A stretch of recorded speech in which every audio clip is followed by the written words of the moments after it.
Muy buenos días a todos. Gracias por sumarse a este ya séptimo seminario en línea de PwC.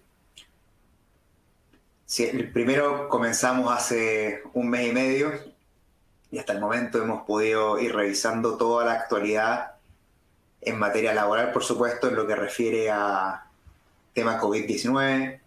Hemos tenido invitados de gente que nos ha expuesto sobre seguridad, ciberseguridad, de tecnología, gente que nos ha expuesto de impuestos y gente que nos ha expuesto también el propio subsecretario del Trabajo. Como la temática legislativa ha ido avanzando, en esta oportunidad sentimos que era mucho más atingente empezar a conversar un poquito sobre la forma en que se están prestando los servicios. Y para eso conseguimos que obtener la muy buena participación y colaboración de dos altos cargos de la H, que los voy a introducir ahora en breve.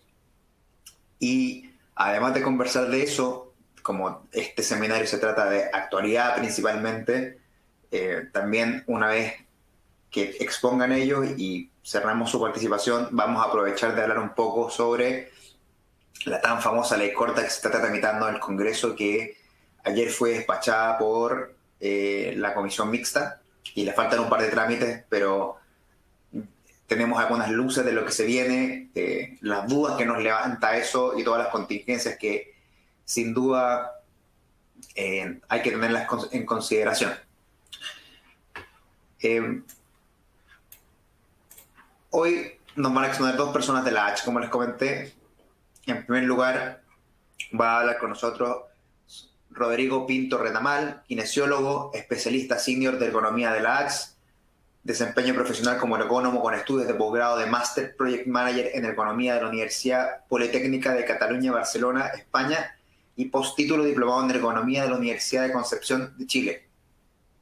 En la actualidad es responsable del desarrollo e investigación en ergonomía para los diversos sectores productivos de empresas afiliadas a la Asociación Chilena de Seguridad y la generación de estrategias para implementar normativas técnicas del MinSal y el Ministerio del Trabajo. Colaborador técnico para elaboración de normativas nacionales en materia de ergonomía, TEMERT, MMC, trabajo pesado y guías técnicas del Instituto de Salud Pública de Chile. 15 años de experiencia como ergónomo, desarrollando asesorías técnicas a empresas de diversos rubros industriales con un enfoque hacia la ergonomía física y prevención de trastornos musculoesqueléticos. Como investigador ha publicado en la revista de Ciencia y Trabajo de la Fundación Científica y Tecnológica de la H, hay artículos relacionados con el manejo manual de carga y ergonomía participativa. Y después nos va a acompañar doña Daniela Campos Schwarze, que es jefa técnica de riesgos psicosociales de la H, psicóloga de la Pontificia Universidad Católica de Chile, MBA directivo de la Universidad Europea de Madrid, docente de posgrado en torno a temas de salud ocupacional en diferentes universidades como Universidad de Chile, Universidad de Talca y Universidad Politécnica de Cataluña. Premio 2016 del Consejo Nacional de Seguridad y distinción Clotario Best en 2019. Ha participado en publicaciones e investigaciones junto con la UDP, Ministerio de Salud y Centro de Estudios de la Mujer sobre violencia externa en el trabajo, laboral en el trabajo y este año en una guía de calificación de acoso sexual en el trabajo. Actualmente es la representante chilena en las reuniones internacionales de la norma ISO 45.003, Psychological Health and Safety in the Workplace, a cargo del voto chileno en Inglaterra, Estados Unidos y Ruanda. Desde luego, por el calibre de nuestros invitados, los invito, bueno, durante toda la semana hemos estado recibiendo sus consultas y los invito a seguir haciéndolas llegar en caso de, y sin mayor preámbulo, los quiero dejar ahora con Rodrigo, que se va a hacer cargo de la primera parte de esta presentación. Rodrigo. Hola Gabriel, buenos días. Buenos días a días todos y a todas. ¿Cómo va todo, Rodrigo? Bien, aquí estamos agradecidos de la invitación. La verdad es que un tema súper contingente hablar de aspectos de teletrabajo, sobre todo porque entiendo que muchos de nosotros estamos hoy día en esa situación, así que creo que esta presentación va a tener un doble objetivo.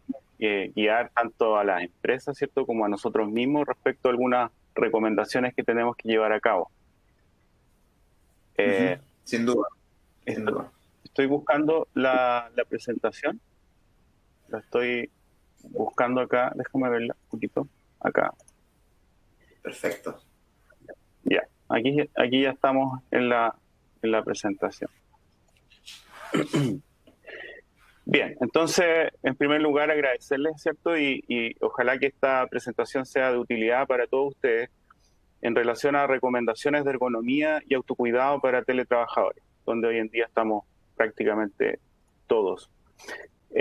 Bueno, en primer lugar, ¿cierto? Indicar que debido a esta pandemia, a esta contingencia, ha habido un aumento importante de trabajadores que se está desempeñando como teletrabajadores. Eh, este aumento incluso tiene un número. Según investigaciones de la H, este aumento está en relación al 81-82% de personas de empresas que ha decidido, ¿cierto?, eh, tener a sus trabajadores para seguir funcionando incluso con la pandemia, de una forma preventiva, ¿ya? Ahora, tenemos que tener súper claro que el habilitar una estación de trabajo sin los principios de ergonomía nos podría generar diversos problemas a la salud. Que estos problemas están más bien vinculados a aspectos relacionados con el sedentarismo y la postura estática que tenemos que tener frente al computador y la alteración de ciertos hábitos alimenticios, ¿ya? Yo me voy a referir principalmente en esta presentación a los aspectos de salud ocupacional que tienen que ver con los trastornos musculoesqueléticos y a lo mejor vamos a ver algunos aspectos relacionados con la fatiga visual, dado que Daniela, ¿cierto?, en su presentación va a abordar toda la temática relacionada con los aspectos más bien de salud mental. Bueno, en primer lugar, señalar, ¿cierto?, que los problemas de salud relacionados al teletrabajo han sido ampliamente reportados en la literatura, y esto ha sido reportado específicamente cuando el teletrabajo no se ha implementado con una condición ergonómica detrás, ¿ya? Es importante señalar que existen aspectos relacionados a la salud mental, que lo va a tocar en extenso Daniela, ¿cierto? Pero también tener en presente, ¿cierto?, que tenemos muchos estudios que avalan que estar frente al computador de una forma permanente nos puede generar dolencias musculoesqueléticas que se concentran principalmente en el cuello y en la espalda. Estos estudios hablan de prevalencias entre un 30 y un 62% en Europa. Incluso la NIOSH en Estados Unidos habla, ¿cierto?, de que un 75% de las personas que trabajan frente a un computador va a tener algún tipo de dolencia musculoesquelética en su actuar. Y a esto se suman también algunos estudios epidemiológicos que hablan de los problemas vinculados al sedentarismo, ¿ya? Y todos tenemos claro que una conducta sedentaria nos lleva, ¿cierto?, a otros problemas de salud o a acentuar problemas de tipo más bien crónico, como hipertensión arterial, colesterol y otros. También es importante señalar que si bien es cierto, hoy día tenemos una ley que nos hace una definición de lo que es el teletrabajo en sí y hace una definición en la cual separa el teletrabajo del trabajo a distancia respecto, ¿cierto?, al uso de elementos tecnológicos, también tenemos que tener presente cuál es el carácter de teletrabajo que hoy día estamos llevando a cabo.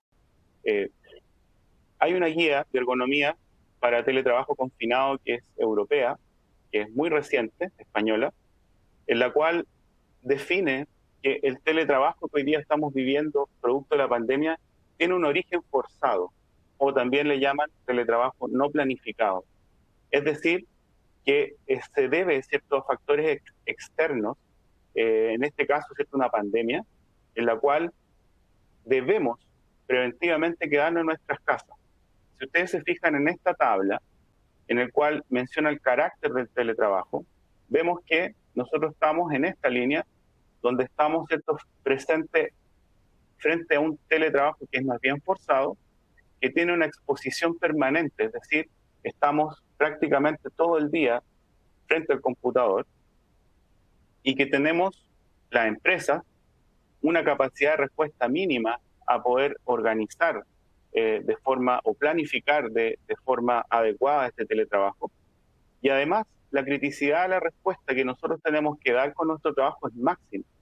Todos nos hemos visto enfrentados hoy en día a que debemos, ¿cierto?, seguir en la máquina tratando de entregar lo máximo de nosotros desde nuestras casas para poder seguir funcionando. Y eso nos sitúa en una situación de teletrabajo que podríamos decir que es, entre comillas, la peor de las condiciones en términos de ergonomía, dado que no podemos de alguna forma planificar ciertas condiciones que quisiéramos hacerlo en una situación de normalidad. Y en ese contexto, nosotros debiésemos preguntarnos si al trabajar desde nuestro hogar, sabemos identificar cuáles son las condiciones mínimas para armar un puesto de trabajo. Sabemos reconocerlas, esas condiciones mínimas, en relación al espacio, ¿cierto?, a las dimensiones, a cómo trabajar, a cómo disponernos frente al computador. También es válido preguntarnos si no reconocer estas condiciones mínimas podría afectar nuestra salud musculoesquelética. Ahí tenemos, ¿cierto?, una mamá trabajando, viendo cómo, de alguna forma, tomando el teléfono de cierta forma, pendiente de su hijo. Hoy en día estamos todos en una situación muy similar, sobre todo quienes tenemos hijos, ¿cierto? Y es súper importante que logremos identificar y planificar de alguna forma nosotros mismos para que nuestro teletrabajo sea lo más eficiente posible y no dañe nuestra salud musculoesquelética. Y en ese sentido, ¿cierto?, tenemos que ver cómo armamos un puesto de trabajo en el hogar, ¿ya? Y acá yo puse algunas consideraciones que nosotros debiésemos tener en cuenta cuando armamos un puesto de trabajo en el hogar. En primer lugar, y es la condición ideal, ¿cierto?, debiésemos tener un espacio dentro del hogar que fuese idealmente aislado, separado, ojalá, de mi ambiente doméstico. Si yo no tengo esa posibilidad, ya Daniela lo va a comentar con mucha más extensión, ¿cierto? Tenemos que intentar que esos espacios se vean separados entre sí, ¿ya? De manera de tratar de no combinar los aspectos relacionados con el trabajo con mi ambiente doméstico. Por otro lado, ¿cierto?, tenemos que considerar que donde yo sitúe este puesto de trabajo debe tener ciertos aspectos dimensionales que me permitan disponer mis elementos básicos de escritorio. Y esos aspectos dimensionales muchas veces no se dan en nuestro hogar y tenemos que ver cómo también nos adaptamos a esas situaciones. Por otro lado, ¿cierto?, debemos considerar también los aspectos relacionados con el confort. Ojalá una habitación que tenga una temperatura adecuada, que tenga la capacidad de poder renovarse el aire cada cierto tiempo, que tenga una iluminación, ojalá, ¿cierto?, natural, ¿ya?, pero reforzada en algunos espacios por una iluminación por una lámpara, ¿cierto?, dado que la iluminación natural no es constante durante el día, ¿cierto? Hoy día, incluso ustedes probablemente me ven bastante oscuro porque yo estoy al lado de una ventana, ¿ya? Pero el sol todavía no llega acá, ¿cierto? La tarde va a llegar de otra forma. Entonces, también acá debemos considerar el uso de lámparas u otros elementos para poder tener una buena iluminación en el puesto de trabajo. Y por último, ¿cierto?, considerar aspectos que tienen relación con el autocuidado, los ejercicios en el hogar y la alimentación saludable. Si nosotros no fuéramos al estándar en relación a una condición de trabajo más bien planificado, en la cual el teletrabajador se va a desempeñar todos los días de la semana bajo esta modalidad, la verdad es que el estándar, si bien es cierto, esto no está definido aún, porque está todavía el reglamento que está asociado a la ley 21.220 no ha salido, ¿cierto? Hay ciertos estándares que bajo la mirada de expertos, ¿cierto?, son muy similares a lo que yo debiese tener en mi oficina. Esto, como les menciono, siempre y cuando estemos frente a una condición de exposición continua, ¿ya?, al teletrabajo. Y en ese sentido, ¿ya?, debiésemos considerar estas dimensiones que ustedes ven ahí. Esas dimensiones de ancho de escritorio, ¿cierto? De la profundidad y de altura, nosotros los tenemos en nuestros manuales H. Ahí, si ustedes se fijan, yo puse un mínimo y un ideal. El mínimo está basado, ¿cierto?, en una norma brasileña, la NR17, relacionada con puestos más bien de call center, pero en el cual nosotros podemos tener de buena forma la disposición de los elementos de trabajo que considera, ¿cierto?, el teletrabajo. Por otro lado, también la silla es sumamente importante bajo esta situación que les comento, un teletrabajo que sea más bien permanente, ¿ya? Eh, y en ese sentido todos sabemos reconocer más o menos cuáles son las condiciones de una silla ergonómica, ¿ya?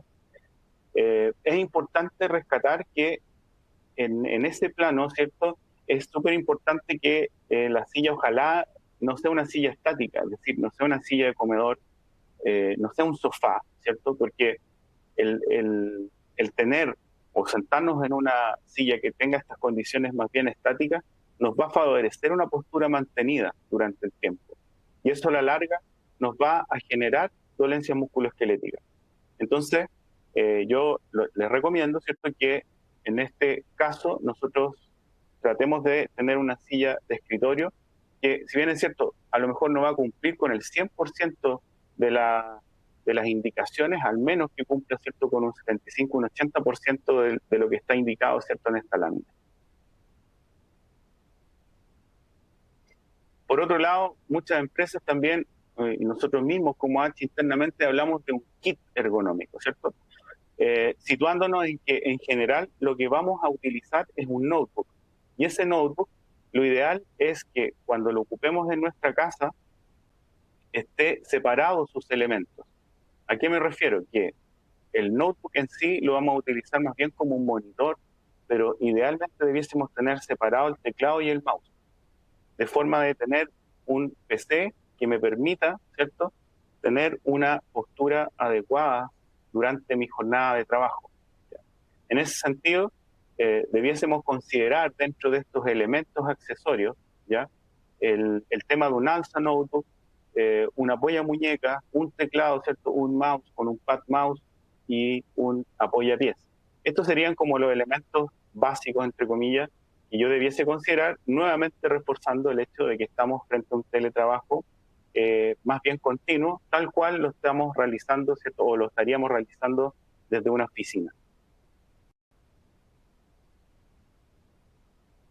Por último, dentro de estas diapositivas que tienen que ver con más bien el estándar, las condiciones ambientales no debiesen variar mucho en relación a lo que yo tengo en una oficina. Y en ese sentido, yo debiese indicar, por ejemplo, que en lo que es la temperatura, en invierno debiese mantener o intentar mantener una temperatura entre 20 y 23 grados Celsius, ¿ya?, con una humedad relativa del aire entre 40 y 60%, ¿cierto?, que es más o menos lo que tenemos en una oficina. Por otro lado, el ruido ambiental, lo que aquí recomendamos respecto a confort, va relacionado más o menos en relación a los 55 decibeles que no debiésemos superar. Y debiésemos considerar evitar las fuentes de ruido externo o disponer nuestro centro de trabajo en un lugar donde no existan, ¿cierto?, las micros pasando, los niños jugando, porque todo eso de alguna forma va a interferir en nuestro trabajo. Ya lo mencionábamos, el tema de la iluminación. También ahí hay algunas referencias que ustedes pueden ver que son más bien cuantitativas, que tienen que ver con medición, pero que son las que se manejan a nivel de confort en una oficina habitual. Ahora bien, como no estamos en una situación ideal, no estamos en una condición que ya lo mencionaba de teletrabajo más bien planificado, ¿ya?, es importante que nos situemos en el lugar de la contingencia. Y en ese sentido, ¿cierto?, la guía que les comentaba de teletrabajo confinado de europea, ¿ya?, nos muestra también un poco cómo adecuarnos un poco a esta realidad que hoy día tenemos. Nosotros nos podríamos preguntar cuál es el mejor lugar para trabajar desde la casa, situándonos, ¿cierto?, en el tema de uso de un computador, ¿ya? Y en ese sentido, esta guía nos menciona, ¿cierto?, que en principio, la estancia más recomendable, si es que yo no tengo un escritorio, es el comedor, ¿ya? Y eso por las razones que ahí se mencionan.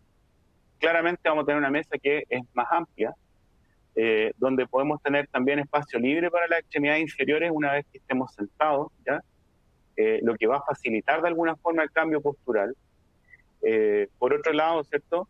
Tenemos, ¿cierto?, que ver cómo ubicar los elementos en relación a la luminaria, y el tener un espacio más amplio nos va a permitir, ¿ya?, que tengamos, ¿cierto?, una mejor disposición frente a las luminarias también, ¿ya?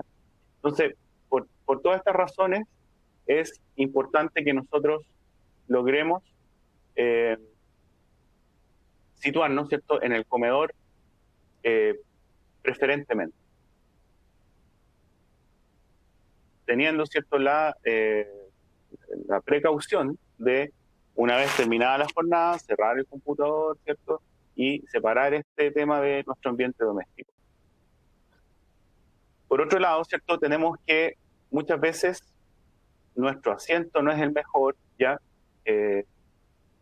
Tenemos que adaptar muchas veces la altura del monitor. No sé si muchos de ustedes probablemente han tenido algún tipo de molestia a nivel del cuello, y eso muchas veces tiene relación con la altura que yo dispongo del monitor. Eh, en ese sentido, hay varios elementos que yo desde mi casa podría intentar adaptar para poder situar siempre la zona superior del monitor en relación a mi línea de visión horizontal. Hay algunas alza notebook o alza monitores que uno puede construir, ¿ya?, en base a tubos de PVC. Y ayer buscando, ¿cierto?, dentro de esto en YouTube hay algunos tutoriales incluso de cómo hacerlo, como hágalo usted mismo con Center Sodimac. También hemos visto algunos alza notebook de madera que, según la altura que nosotros necesitemos, generalmente que va entre unos 10 centímetros aproximadamente, levantar el monitor. También lo podemos hacer con elementos que tengamos en la casa, algunas maderas, ¿cierto? O también en un último caso, démosle uso, ¿cierto?, algunos libros que tenemos ahí sin leer, y podemos levantar también nuestro monitor. La idea es que logremos que nuestro monitor se sitúe al frente y a una altura que evitemos, ¿cierto?, el dolor a nivel del cuello. Por otro lado, muchas veces la silla que nosotros tenemos no cuenta con apoyabrazos, ¿ya? Y en ese sentido la recomendación siempre va a ser que nosotros apoyemos al menos 2/3 de nuestros antebrazos en la superficie de trabajo. Si la superficie de trabajo no tiene la profundidad suficiente, ¿ya?, existen en el mercado algunos elementos apoyabrazos externos que nos permiten de alguna forma posicionar de mejor manera el antebrazo, y con eso evitar la tensión en la zona cervical y evitar también la dolencia a nivel de la extremidad superior. Entonces, también aquí hay algunas recomendaciones que podemos seguir en este periodo más bien de contingencia. Si queremos evitar el tema del dolor lumbar, ¿ya? Primero tenemos que apoyar correctamente la espalda, ojalá en una silla que tenga respaldo lumbar y dorsal. Y si por alguna condición mi silla no cuenta con un buen soporte lumbar, yo podría adicionar un elemento en la zona lumbar, ¿ya? Ese elemento puede ir de un cojín, ¿ya? O hasta incluso podemos enrollar muchas veces una toalla, ¿ya?, y situarla en la zona donde la curvatura lumbar es más pronunciada. ¿Cómo identificamos esa zona?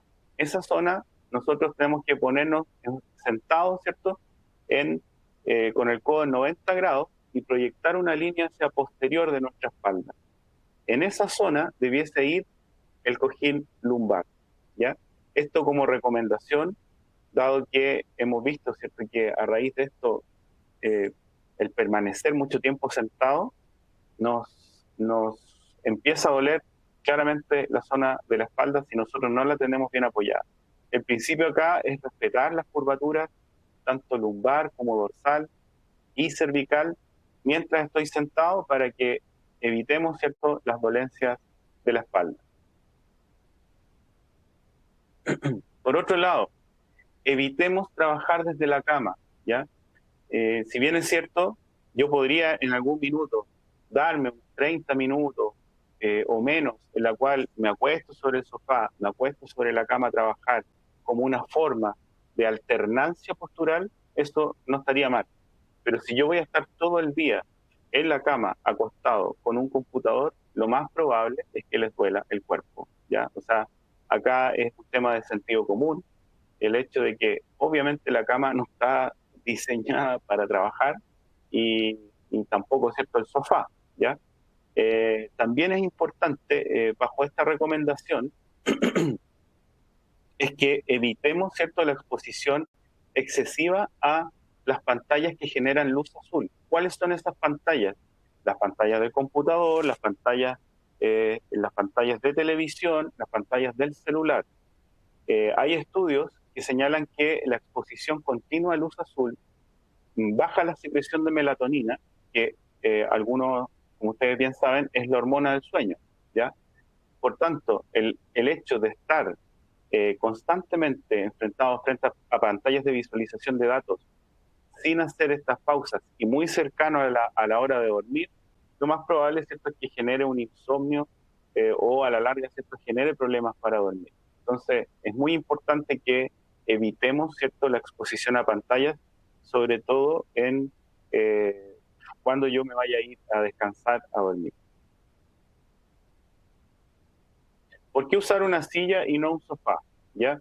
Si ustedes se fijan acá, esta es una proyección en relación a las presiones, cómo se distribuye la presión en una silla normal de computador, en la cual tengo un apoyo lumbar y dorsal, ¿ya? Se fijan, hay zonas de presión mayor, obviamente, que son las tuberosidades isquiáticas, que es donde yo soporto mi cuerpo, ¿ya? Pero estamos bajo una silla que tiene una densidad que nos permite esta distribución de presión. ¿Qué pasa si yo paso más de 30, 40, 50, una hora sentado en un sofá que tiene más bien blando?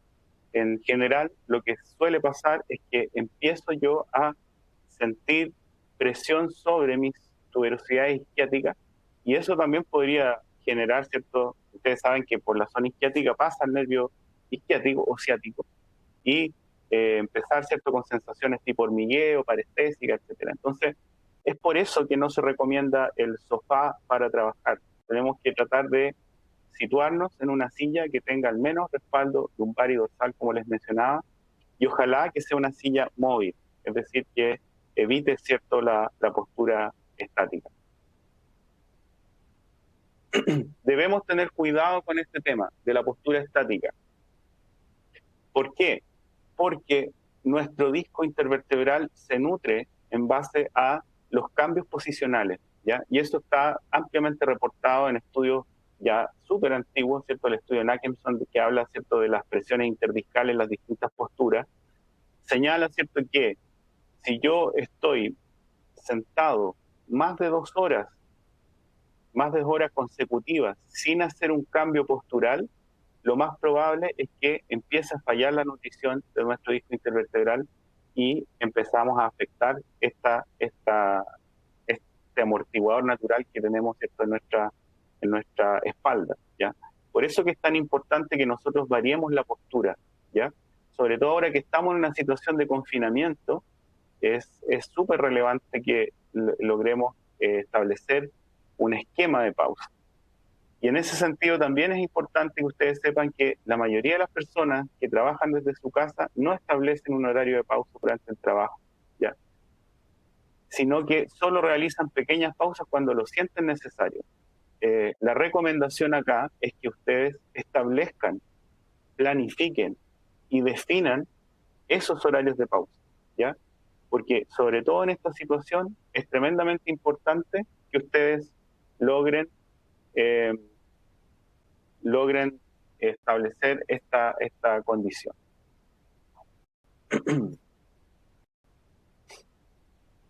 Por último ya, y con esto ya vamos finalizando esta parte de la presentación, debemos debemos, ¿cierto?, generar conductas de autocuidado, ¿ya?, que permitan establecer estas pausas y ojalá de una forma activa, ¿ya? Tenemos que mantenernos activos, tratar de romper la conducta sedentaria. Y en ese sentido, la Asociación Chilena ha dispuesto en su sitio web algunas pausas activas que ustedes pueden realizar, ojalá con una periodicidad de mínimo 2 veces al día, ¿ya? Que esto vaya de la mano también con exponernos al sol. Sabemos que es importante la exposición al sol para la fijación de la vitamina D, para nuestro sistema inmunológico.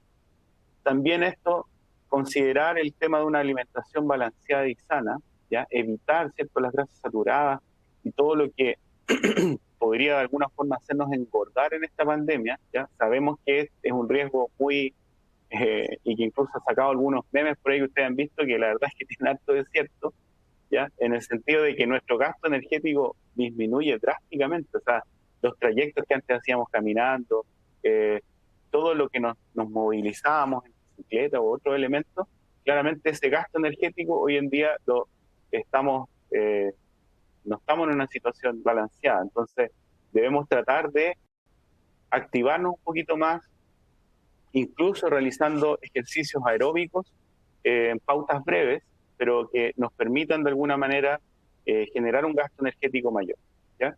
Entonces, la recomendación desde el punto de vista del autocuidado es la alternancia postural, en primer lugar, la pausa activa como elemento, ¿cierto?, de liberar un poco la tensión musculoesquelética, y por otro lado, la ejecución de ejercicios más bien aeróbicos, que pueden ser pausas breves. Hay varias aplicaciones en los teléfonos nos permite, que nos permite de alguna manera eh, mejorar esta condición.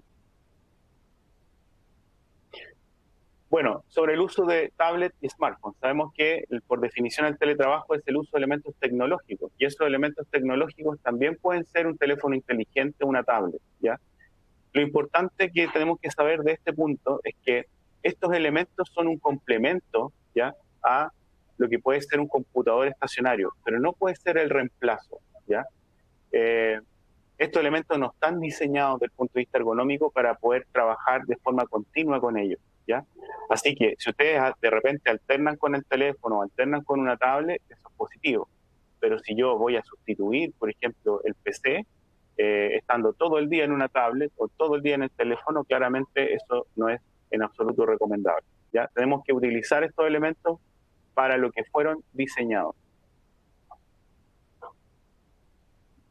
Bien, por último, mencionarles que la H ha desarrollado material para la implementación de teletrabajo, ¿ya? En este sentido, es importante que ustedes sepan que hay material de apoyo tanto para la empresa como para el trabajador, ¿ya? En el material de apoyo que se ha desarrollado para la empresa está algunos lineamientos respecto a cómo realizar la gestión de riesgo en el teletrabajo. Y esto va asociado a una lista de verificación para ver, ¿cierto?, cuáles son estas condiciones que yo debiese cumplir en mi hogar para implementar teletrabajo, desde el punto de vista de la seguridad y salud en el trabajo.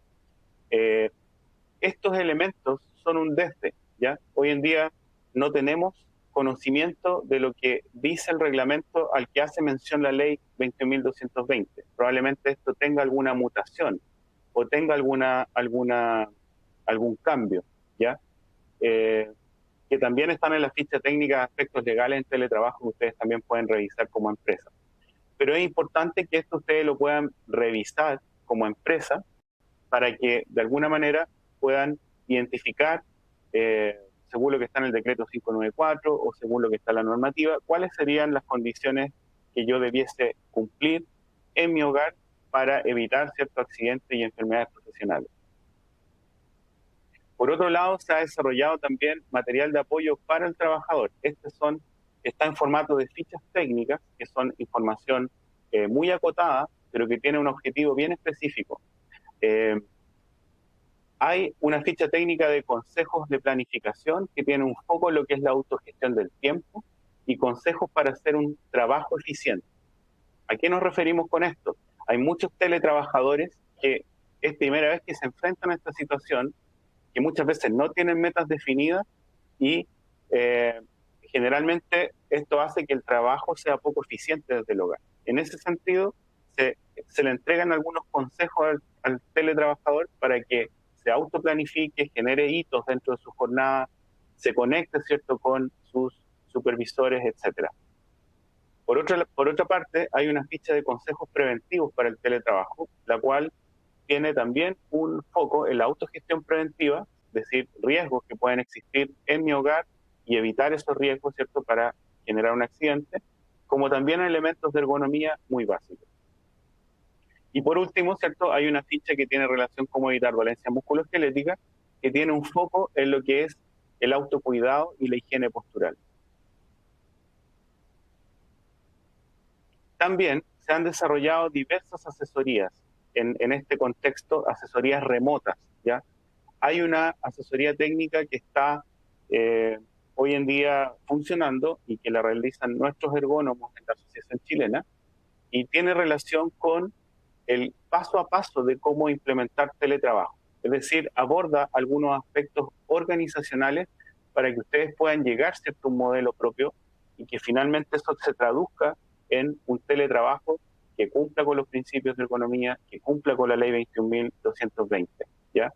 Este paso a paso está basado en una nota técnica del Instituto Nacional de Higiene y Seguridad del Trabajo de España, ¿ya? Y es importante que ustedes sepan también de que esto va a ir variando en el tiempo, dado que tenemos hoy día un proyecto con la Fundación Científica y Tecnológica de la H y la Universidad de Chile, en la cual se va a generar una guía de implementación de teletrabajo que va a abordar estas temáticas, ¿ya? Entonces, probablemente esta asesoría que hoy día estamos dando vaya a mejorar con este documento técnico que vamos a tener a disposición prontamente, que es la guía de implementación del teletrabajo, ¿ya? Esto desde el aspecto ergonómico. También, probablemente Daniela también se los comente, desde el punto de vista psicosocial también existen asesorías y también del punto de vista de la higiene ocupacional, ¿ya? Son asesorías remotas que hemos diseñado bajo esta contingencia y que ustedes también pueden optar como empresa, ¿cierto?, a esta asesoría. Bueno, y por último, ¿cierto?, mencionar que dentro de esta asesoría también se hace entrega, ¿cierto?, a las empresas de una cápsula de capacitación que es para que ustedes como organismos entreguen a sus trabajadores y que tiene el foco, ¿cierto?, en el puesto de trabajo, en aspectos relacionados con el ambiente y en el uso correcto de la silla de trabajo ergonómica, ¿ya? Además, existe el curso Teletrabajo y Ergonomía que ustedes pueden pedir, que se está desarrollando obviamente por la contingencia vía streaming. Eso era lo que yo les quería comentar hoy día. Espero no haberme extendido mucho. Ojalá que haya sido de su interés. Y estoy abierto a que existan algunas preguntas o consultas que resolver. Muchas gracias, Rodrigo.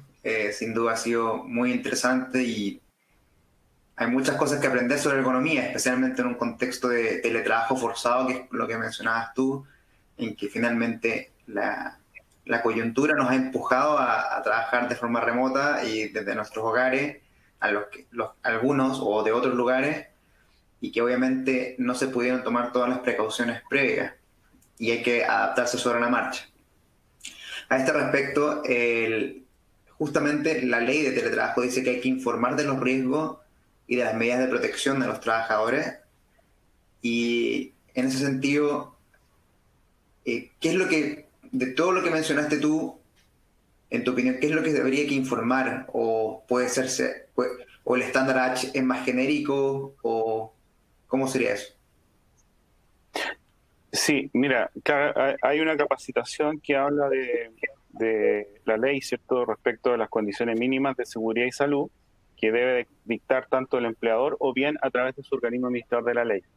Esa capacitación hoy día está desarrollada por H. Sin embargo, puede tener ciertas modificaciones en relación a lo que indica el reglamento, ¿ya?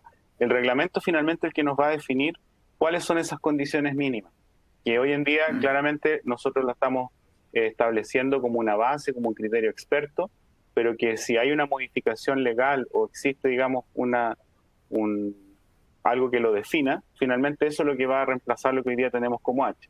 Pero ya tenemos un desde, como te mencionaba, que tiene que ver con estas condiciones básicas de seguridad, el elemento, el no sobrecargar el tema de los enchufes, ¿cierto? El tener esto cableado, el tener nuestra zona de seguridad identificada, y todos los aspectos ergonómicos que hemos visto hoy día, en temas de superficie, en temas de elementos, ¿ya? Eso más o menos es lo que se está manejando en términos de estándar hoy en día, hasta que tengamos el reglamento que nos indique cómo funcionar en esta materia. Excelente. Otra pregunta que me han hecho llegar, Rodrigo. Tenemos una audiencia importante. Hasta en este momento hay más de 250 personas conectadas. Es que, porque todo lo que comentaste tú, ¿se entiende que todo lo que comentaste sobre la ergonomía es de un mundo ideal o todas las empresas tienen que implementar exactamente todo lo que has dicho hasta ahora? ¿O cuál es el criterio? ¿Se adapta caso a caso? ¿Se evalúa? Sí, una buena pregunta, Gabriel. Mira, recordemos que la ley no habla de un acuerdo entre el empleador, ¿cierto? Y el teletrabajador, que tiene que formalizarse a través de un anexo, etcétera. Las condiciones de seguridad y salud en el trabajo, y voy a volver al mismo punto, quien va a definir esas condiciones mínimas es nuevamente este reglamento. Si ustedes me preguntan a mí como criterio de experto, hoy en día no estamos en condiciones de establecer un estándar como que le mostré en las primeras láminas de esta presentación, ¿ya? Bajo la contingencia país, bajo el tema económico que estamos viviendo, a mi juicio, el ponernos hoy en día a decir, oye, necesito un escritorio en mi casa, necesito que me pague la luz, el internet y que necesito, ¿cierto?, una silla ergonómica, yo creo que no es atingente al momento, ¿ya? Sin embargo, y es por eso que les presenté luego de creo que la lámina 10 en adelante, lo que estaría fuera de este estándar, pero que también es una medida que nosotros podemos tomar en esta contingencia, ¿ya? Obviamente que como un tema de más bien de recomendación, no constituye un estándar, pero es una recomendación que hoy en día las empresas podrían implementar. Perfecto. Muchas gracias, Rodrigo. En honor al tiempo, estamos un poquito pasados. Le vamos a dar la palabra a Daniela Campos, que fue la introduje al comienzo. Daniela, ¿estás por ahí? Sí, acá estoy. Muchas gracias por la audiencia y por la invitación y bueno, y a Daniela por la paciencia de escuchar la presentación. La escucho muchas veces y siempre aprendo algo nuevo. Así que, gracias. De hecho, ahora estoy con una pies que antes no tenía.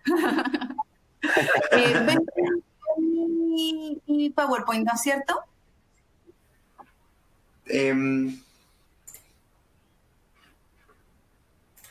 ¿Están viendo mi PowerPoint? ¿Lo seleccionaste? ¿Está en verde? Sí, está en verde. Ya. Listo. Ya. Entonces, yo les voy a dar algunas recomendaciones psicológicas sobre teletrabajo. La idea es, quiero que sea esto bien práctico. Sin embargo, me gustaría aprovechar para dar algún contexto respecto al teletrabajo, especialmente porque todos nosotros hemos estado bombardeados a nivel de medios de comunicación respecto a esta situación de estar en teletrabajo y estar, ¿no es cierto?, en cuarentena, estar aislado. Y mucho se habla de qué es lo que debería suceder con nosotros y poco se habla de lo complejo que es la situación en sí misma de hacer teletrabajo. En ese sentido, quiero que partamos con algunas investigaciones. Es algo bien interesante lo que ha sucedido a nivel de investigaciones en salud mental hoy día a nivel mundial. Estamos ya terminando abril y la cantidad de investigaciones que tenemos sobre el impacto psicológico respecto a estar haciendo teletrabajo por la situación del coronavirus, el respecto a estar, ¿no es cierto?, en cuarentena y respecto a luego volver, ¿no es cierto?, a trabajar en esta situación de COVID-19, está siendo bastante documentado desde diciembre. En ese sentido, me gustaría comentarles algo que por lo menos a mí me pareció bastante interesante, que es una investigación que hicieron y que publicaron en febrero de este año, del 2020, y que lo que básicamente hicieron, Brooks con sus compañeros de trabajo, lo que hizo fue tomar todas las investigaciones sobre impacto psicológico que había sucedido en el brote de ébola en el 2014 y el brote del SARS, del síndrome respiratorio agudo severo, del 2003. Entonces dijeron, ok, estamos en febrero 2020, pleno coronavirus, veamos qué es lo que ha sucedido en otras situaciones similares para poder suponer qué es lo que va a aparecer, ¿no es cierto?, respecto al impacto psicológico. Y lo que es interesante es que ellos vieron que lo que sucedió en el ébola y en el SARS fue más o menos parecido. Y si lo comparamos con investigaciones que han aparecido ahora, en marzo o en abril, ya tenemos claro que el ser humano parece que se manifiesta de manera similar frente a similares estresores, ¿sí? En ese sentido, lo que ellos vieron fue que habían muchas personas que presentaban sintomatología negativa, como estrés postraumático, confusión, enojo, y vieron que habían ciertos factores que eran estresantes que influían en que estas emociones negativas emergieran. Por ejemplo, cuando la duración de la cuarentena era muy grande, cuando había temor de infección, cuando había frustración, cuando había aburrimiento, y eso es un temazo que lo vamos a trabajar cuando hablemos de teletrabajo, porque el aburrimiento, el ocio incorporado al aburrimiento en general aumenta cualquier sintomatología depresiva o ansiosa. En ese sentido también, ¿no es cierto?, cuando había información inadecuada o que era contradictoria, cuando habían pérdidas financieras y, por cierto, el estigma de o trabajar en el sector salud o haber un familiar contagiado. Lo que nos dice la literatura es que deberíamos dividir en tres. Por un lado, las personas que están aisladas porque están enfermas o porque tienen que estar en cuarentena aislados, porque alguien de su familia estuvo en contacto con alguien que estaba, ¿no es cierto?, con COVID-19. También hay que hacer la diferencia entre cuarentena, ¿cierto?, que es una cuarentena voluntaria o una cuarentena voluntaria. Y esto ya lo comentó ¿cierto?, Rodrigo Pinto. En ese sentido, investigaciones es que cuando estamos en cuarentena involuntaria, ¿sí? Hoy día la mayoría de nosotros está haciendo teletrabajo en cuarentena voluntaria. O sea, podríamos salir de nuestras casas, pero estamos tratando de no salir por un tema, ¿no es cierto?, contagioso. Pero los que están en cuarentena involuntaria, por ejemplo, hoy día los que viven en Santiago y están en alguna zona, esas personas presentan, ¿no es cierto?, posibilidad de tener síntomas negativos. Algo que también es interesante tiene que ver con que lo que mostraron en estas investigaciones es que cuando había cuarentena involuntaria, generalmente esta cuarentena, si sumaba más de 10 días, empezaban a aparecer síntomas, ¿sí? Entonces, esto de que se levanten y se, ¿no es cierto?, quiten y que se entreguen cuarentenas puede sonar medio extraño, pero a nivel de salud mental es lo mejor, ¿sí? A nivel, bueno, algún infectólogo podrá hablar respecto a, ¿no es cierto?, el tema de salud física, aun cuando el contagio en rebaño se ha mostrado que es lo adecuado, pero por lo menos a nivel de salud mental, el levantar la cuarentena y luego entregar cuarentena es lo adecuado, ¿sí?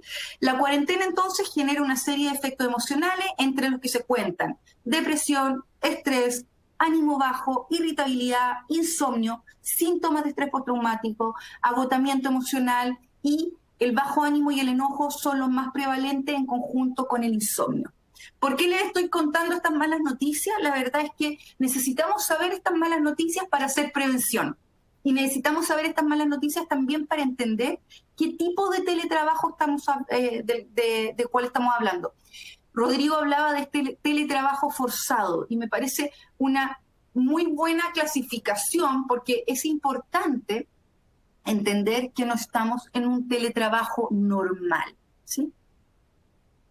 Y además podemos ver que lo que nos dicen las investigaciones es que el impacto psicológico de la cuarentena, la evidencia nos dice, mientras tengamos comunicación efectiva y rápida, mientras podamos ir a la farmacia y podamos ir al supermercado cuando sea necesario. En ese sentido, hubo momentos en el brote de ébola en donde a las personas se les dijo: ustedes se quedan en la casa, y bueno, quedaron con la comida que tienen en la casa, ¿sí? En la medida en que podamos salir, en la medida en que los periodos de cuarentena sean cortos, y en la medida que ojalá la cuarentena sea voluntaria y no involuntaria, esto hace que haya menos impacto psicológico.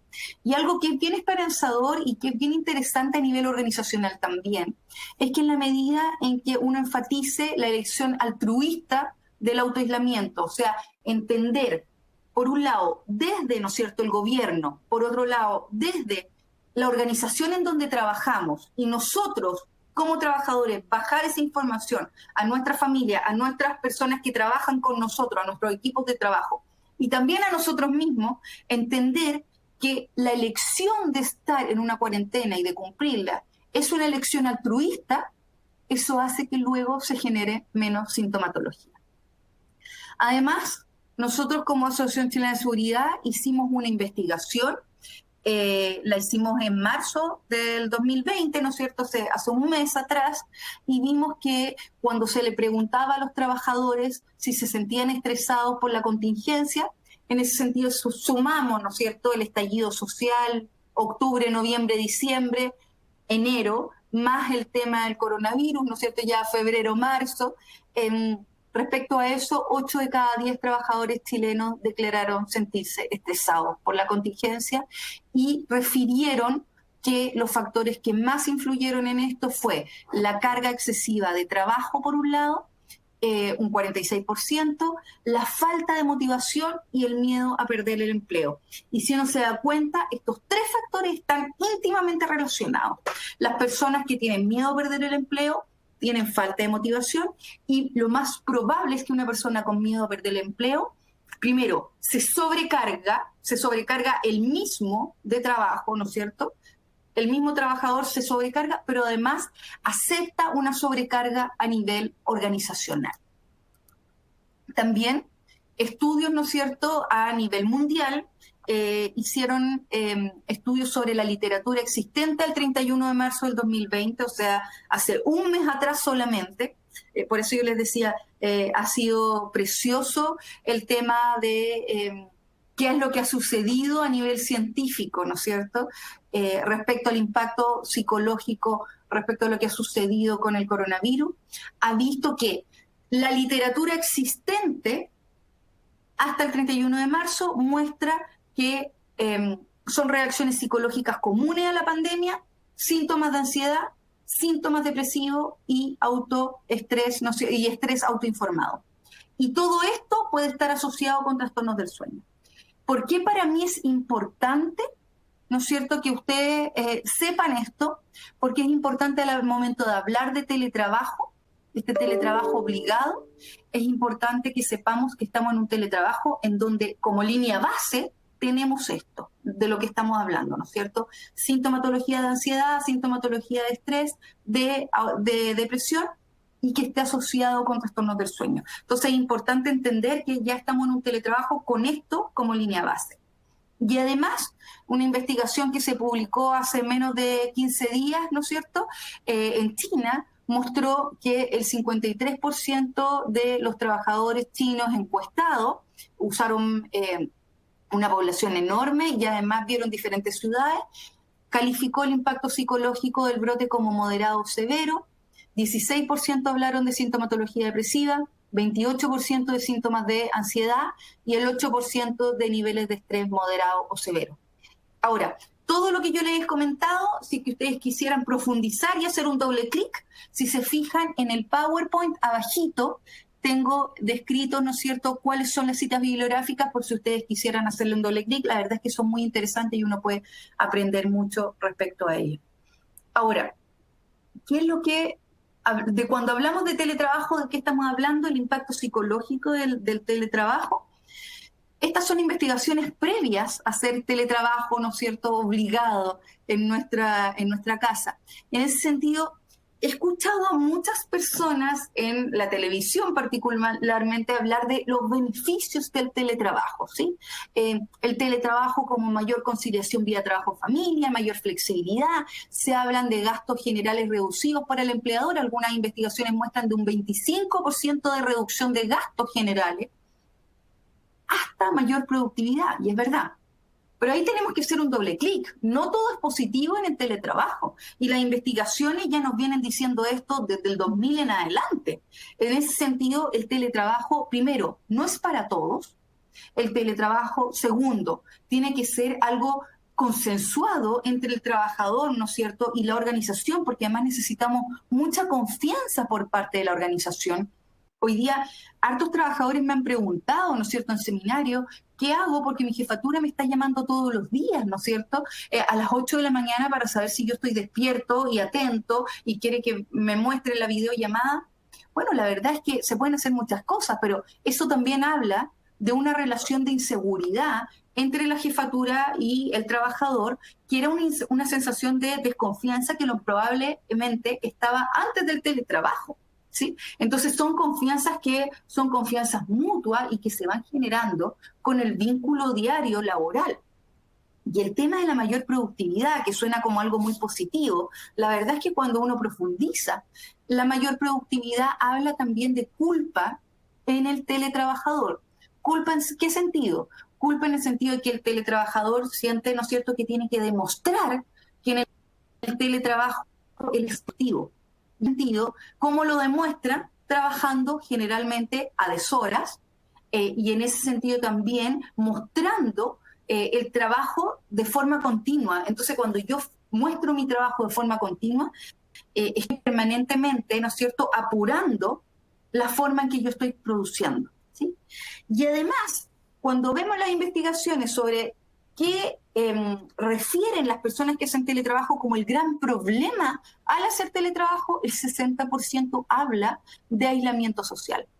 Además, hay mayor probabilidad de generar presentismo cuando uno está, ¿no es cierto?, va al lugar de trabajo y que fuera del lugar de la casa y yo me siento mal, por ejemplo, físicamente, lo más probable es que yo ese día llame por teléfono y diga, hoy día yo me siento mal, por lo tanto voy a llegar después del almuerzo, por ejemplo. O voy a pasar al médico. En cambio, en estas situaciones de teletrabajo, la gente se despierta, se siente mal y sigue trabajando sintiéndose mal porque siente que es extraño llamar a la jefatura y decirle, ¿sabes qué? Estoy en mi casa y voy a quedarme en mi casa, pero acostado, porque me siento mal, ¿sí? Entonces, el tema de la culpa es algo bien transversal. Por otro lado, también hay falta de apoyo, falta de apoyo en lo cotidiano, en el día a día. Uno no se da cuenta, y yo creo que ahora los que están teletrabajando se han dado cuenta, lo mucho que uno pide apoyo en el día a día. Desde, oye, préstame un alargador, hasta, ¿esto se está viendo bien o no se está viendo bien? Porque si yo, por ejemplo, estuviera ahora en mi oficina, podría pedirle a alguien de mi equipo y decir, oye, por favor, ¿puedes ver si es que se está viendo bien o no? En cambio, ahora no lo puedo hacer porque estoy en mi casa sola. ¿Sí? Y en ese sentido también el tema de la progresión profesional. Se ha visto que la gente que hace teletrabajo tiene mayor dificultad al momento de pedir aumento de sueldo y que lo suban de rango. Porque además, como no lo están viendo, aun cuando es productivamente eficaz, no lo están viendo, entonces generalmente hay menor. Y además, hay un desenfoque de límite y estructura del tiempo subjetivo. En ese sentido, las personas que teletrabajan refieren que les cuesta entender si es lunes o martes o si es jueves o miércoles y es difícil saber si es que son las 11 de la mañana o si son la 1 de la tarde. En ese sentido, el trabajo y las pausas que uno genera en el trabajo cuando es, ¿no es cierto?, presencial, ayudan a enfocarse en los límites y en la estructura del tiempo. Esto también le pasa a las personas, por ejemplo, que se jubilan, que sienten que todos los días son iguales, y eso no puede ser. De hecho, en las preguntas revisé que María Elena preguntaba sobre la importancia de cumplir un horario de trabajo cuando hacemos teletrabajo. Y la verdad es que la importancia es enorme. Vamos a ver luego que tiene que ver con cómo yo ayudo a mi cuerpo al momento de poner un horario de trabajo, cómo yo ayudo a mi cuerpo a descansar del agotamiento laboral. Y además, por último, los trabajadores de teletrabajo en casa, un home office, hablan de que tienen mayor emociones negativas como la soledad, la irritación, la preocupación y la culpa, más que los trabajadores de oficina. Y en ese sentido, entonces, y por eso me gustaría ser enfática en este contexto, ¿no es cierto?, de teletrabajo. Hoy día estamos en un teletrabajo que es un home office, un teletrabajo en nuestra casa, en una emergencia mundial, con aislamiento social, no podemos ir a cualquier lado, ¿no es cierto?, en un hogar y un espacio familiar que fue invadido súbitamente, de repente, por el trabajo, como lo decía, ¿no es cierto?, Rodrigo, con espacios de trabajo que no están acondicionados porque no estamos acostumbrados. Entonces, en ese sentido, ¿no es cierto?, nosotros no estamos trabajando desde la casa, sino que estamos, ¿no es cierto?, trabajando, tratando de trabajar desde la casa en una emergencia mundial. Entonces, cuando hablamos de teletrabajo, es súper importante tener símbolos de inicio y término del distanciamiento psicológico entre lo laboral y lo doméstico, ¿sí? En ese sentido, es súper importante que nos demos cuenta cuándo estamos trabajando y cuándo estamos, ¿no es cierto?, en lo doméstico, en el ocio. Es importante, y yo creo que ustedes lo han visto como en los chistes, ¿no es cierto?, que se mandan por WhatsApp, etcétera. Se ve esta situación de, oye, en la oficina yo estaba regia, estaba pestadita, o estaba con mi terno, con mi corbata, y en cambio acá en el home office, o si tengo que hacer videoconferencia, estoy súper bien de aquí para arriba, pero en cambio estoy en buzo para abajo, o de frentón está todo, ¿no es cierto?, un chiquero, y estoy trabajando desde mi cama, por ejemplo. Entonces, en ese sentido, es importante que tengamos símbolos de inicio y de término. ¿Y a qué me refiero con los símbolos de inicio y de término? Me refiero desde que cuando parto mi jornada laboral, necesito hacer un símbolo de que la jornada partió. ¿Y cómo hago ese símbolo? Súper simple. Por un lado, me lavo los dientes, me ducho, tomo desayuno, me visto, me siento, como decía Rodrigo, ¿no es cierto?, en un lugar acondicionado para esto, y me siento y parto trabajando. En ese sentido, la importancia de cumplir el horario laboral es muy importante porque me permite hacer un distanciamiento psicológico entre lo laboral y lo doméstico. Y cuando yo hago ese distanciamiento psicológico, que es lo que me dicen las investigaciones, que luego cuando yo tengo agotamiento laboral, en lo doméstico yo puedo, ¿no es cierto?, descansar. Si es que no tengo ese distanciamiento psicológico entre lo laboral y lo doméstico, lo más probable es que, como está todo mezclado, cuando dejo de trabajar sigo sintiendo el agotamiento laboral y luego no puedo descansar del agotamiento. Entonces el otro día vuelvo a trabajar con mayor, ¿no es cierto?, con mayor peso del agotamiento laboral. Además, es importante tener pausas que no impliquen el trabajo doméstico. Creo que en la presentación tenía algunos clics que cuando yo los daba se mostraban el texto, y acá no se muestra, pero se los voy a explicar y ustedes pueden acceder al PowerPoint y luego lo van a tener por escrito. ¿Qué importa respecto a las pausas y qué no impliquen el trabajo doméstico? Primero, tener al menos 3 pausas mientras estoy trabajando. De media mañana, de almuerzo y de media tarde. Y ojalá comer un snack, obviamente al almuerzo, almorzar, y almorzar no trabajando, no frente al computador, y de media mañana y de media tarde, algo chiquitito. Cuando estoy almorzando, como yo les decía, no frente al computador, ojalá que los momentos de descanso sean momentos en donde yo no hago trabajo doméstico, donde hago ocio, en ese sentido, donde ejecuto el ocio, ¿no es cierto? En el sentido, leo un libro, veo un poco de tele, hago como un snack rico, si estoy con mi hijo, ¿no es cierto? Comparto un poco con mi hijo, si estoy con mi pareja, lo mismo. También es importante que de una u otra manera nos expongamos al sol, aunque sean 10 minutos diarios, ya sea saliendo al patio, si tienen patio, saliendo al balcón, sacando la cabeza por la ventana, lo que sea, pero estar un poquitito expuesto al sol y ordenarnos de tal manera que no todos los días sean iguales. En ese sentido, yo les aconsejo que tomemos reuniones, ¿no es cierto? Por ejemplo, reuniones que sean periódicas, lunes, miércoles y viernes.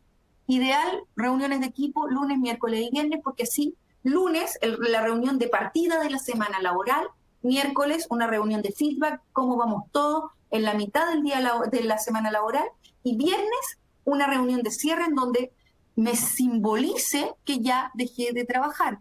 Y sábado y domingo no se tocan. Y algunas estrategias de afrontamiento al finalizar la jornada laboral. Es importante, y lo he escuchado muchísimo, tener en cuenta el tema de las estrategias de afrontamiento. Hay muchas personas que hoy día, espero que ustedes no, están utilizando estrategias de afrontamiento poco útiles, como el consumo de tabaco, consumo de alcohol u otras drogas.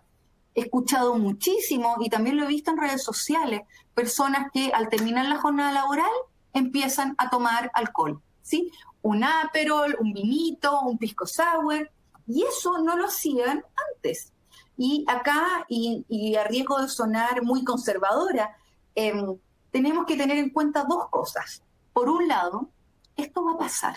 Va a llegar un momento en donde vamos a volver a dejar el teletrabajo, vamos a llegar a un momento en donde quizás vamos a tener teletrabajo algunos días. A todo esto, lo que dicen las investigaciones es que lo ideal es no tener teletrabajo los 5 días a la semana. Ojalá máximo 3 días, ¿ya? Pero bueno, quizás vamos a volver ¿no es cierto?, a ir a nuestro lugar de trabajo y vamos a tener teletrabajo algunos días.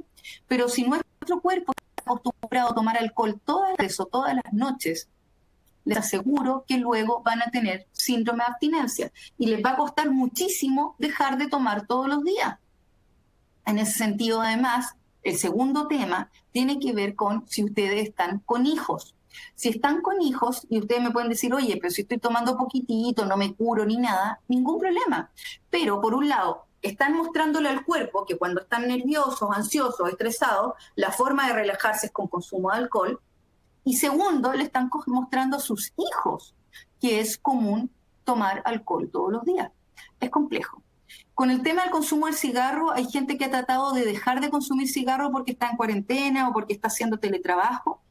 Tengan cuidado ahí, si antes consumían 5 cigarrillos diarios, ojalá lo ideal es no subir de 5, pero dejar de consumir cigarrillos en un momento en donde estamos en una pandemia mundial, cuando el consumo de cigarrillos quizás te servía para controlar la ansiedad, yo creo que no es el mejor momento, ¿sí?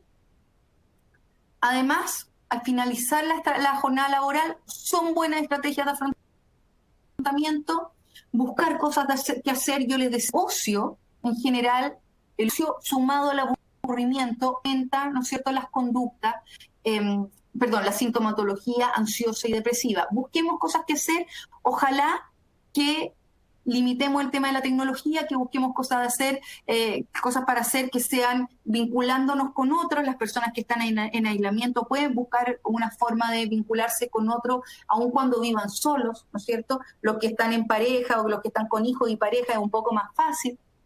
También recuerdo que hay ciertos deportes que podemos hacer sin salir de nuestras casas. De hecho, ustedes pueden buscar en YouTube, ¿no es cierto? En YouTube pueden buscar deportes para hacer en casa y hasta te muestran, ¿no es cierto?, herramientas como usar el pote de detergente para hacer flexiones y pesas, etcétera. También no nos sobreinformemos respecto a la situación mundial.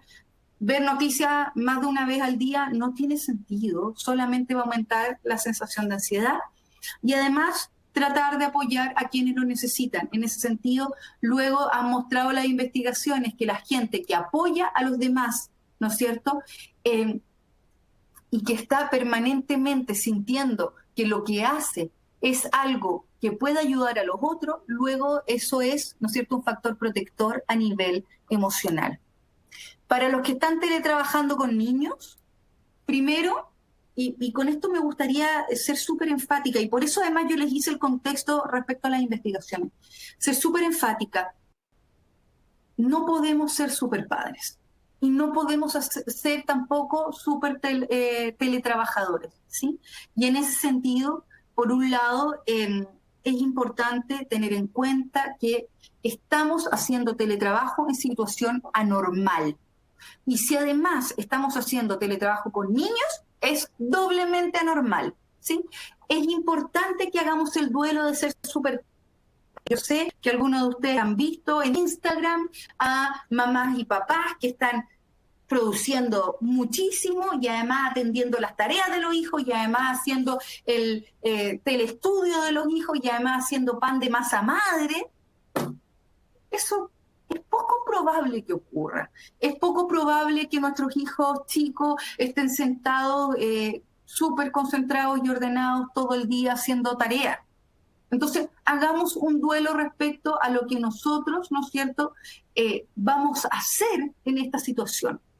Y en ese sentido, lo importante es que hoy día logremos ser, ¿no es cierto?, personas que de una u otra manera pueden tener el menor impacto psicológico para nosotros, para nuestros niños, ¿no es cierto?, para nuestras parejas, trabajando lo que podamos, trabajando, poniendo lo mejor de nosotros en el trabajo, pero entendiendo nuestras limitaciones. En ese sentido, en el teletrabajo con niños, hacer este duelo, explicarle a los niños que ellos no están de vacaciones, explicarle a los niños que ellos tienen un horario, es importante que cumplan un horario, y explicarle a los niños, ¿no es cierto?, que las tareas se deben hacer, pero que dentro de todo ustedes son personas que tienen que estar trabajando también. Y en ese sentido, la rutina reduce la incertidumbre. Hoy día tenemos niños que están con mucha incertidumbre, que no saben cuándo van a volver a clases presenciales, que están en esta situación en donde no están de vacaciones, pero por otro lado los papás están todos los días en la casa. Es súper raro.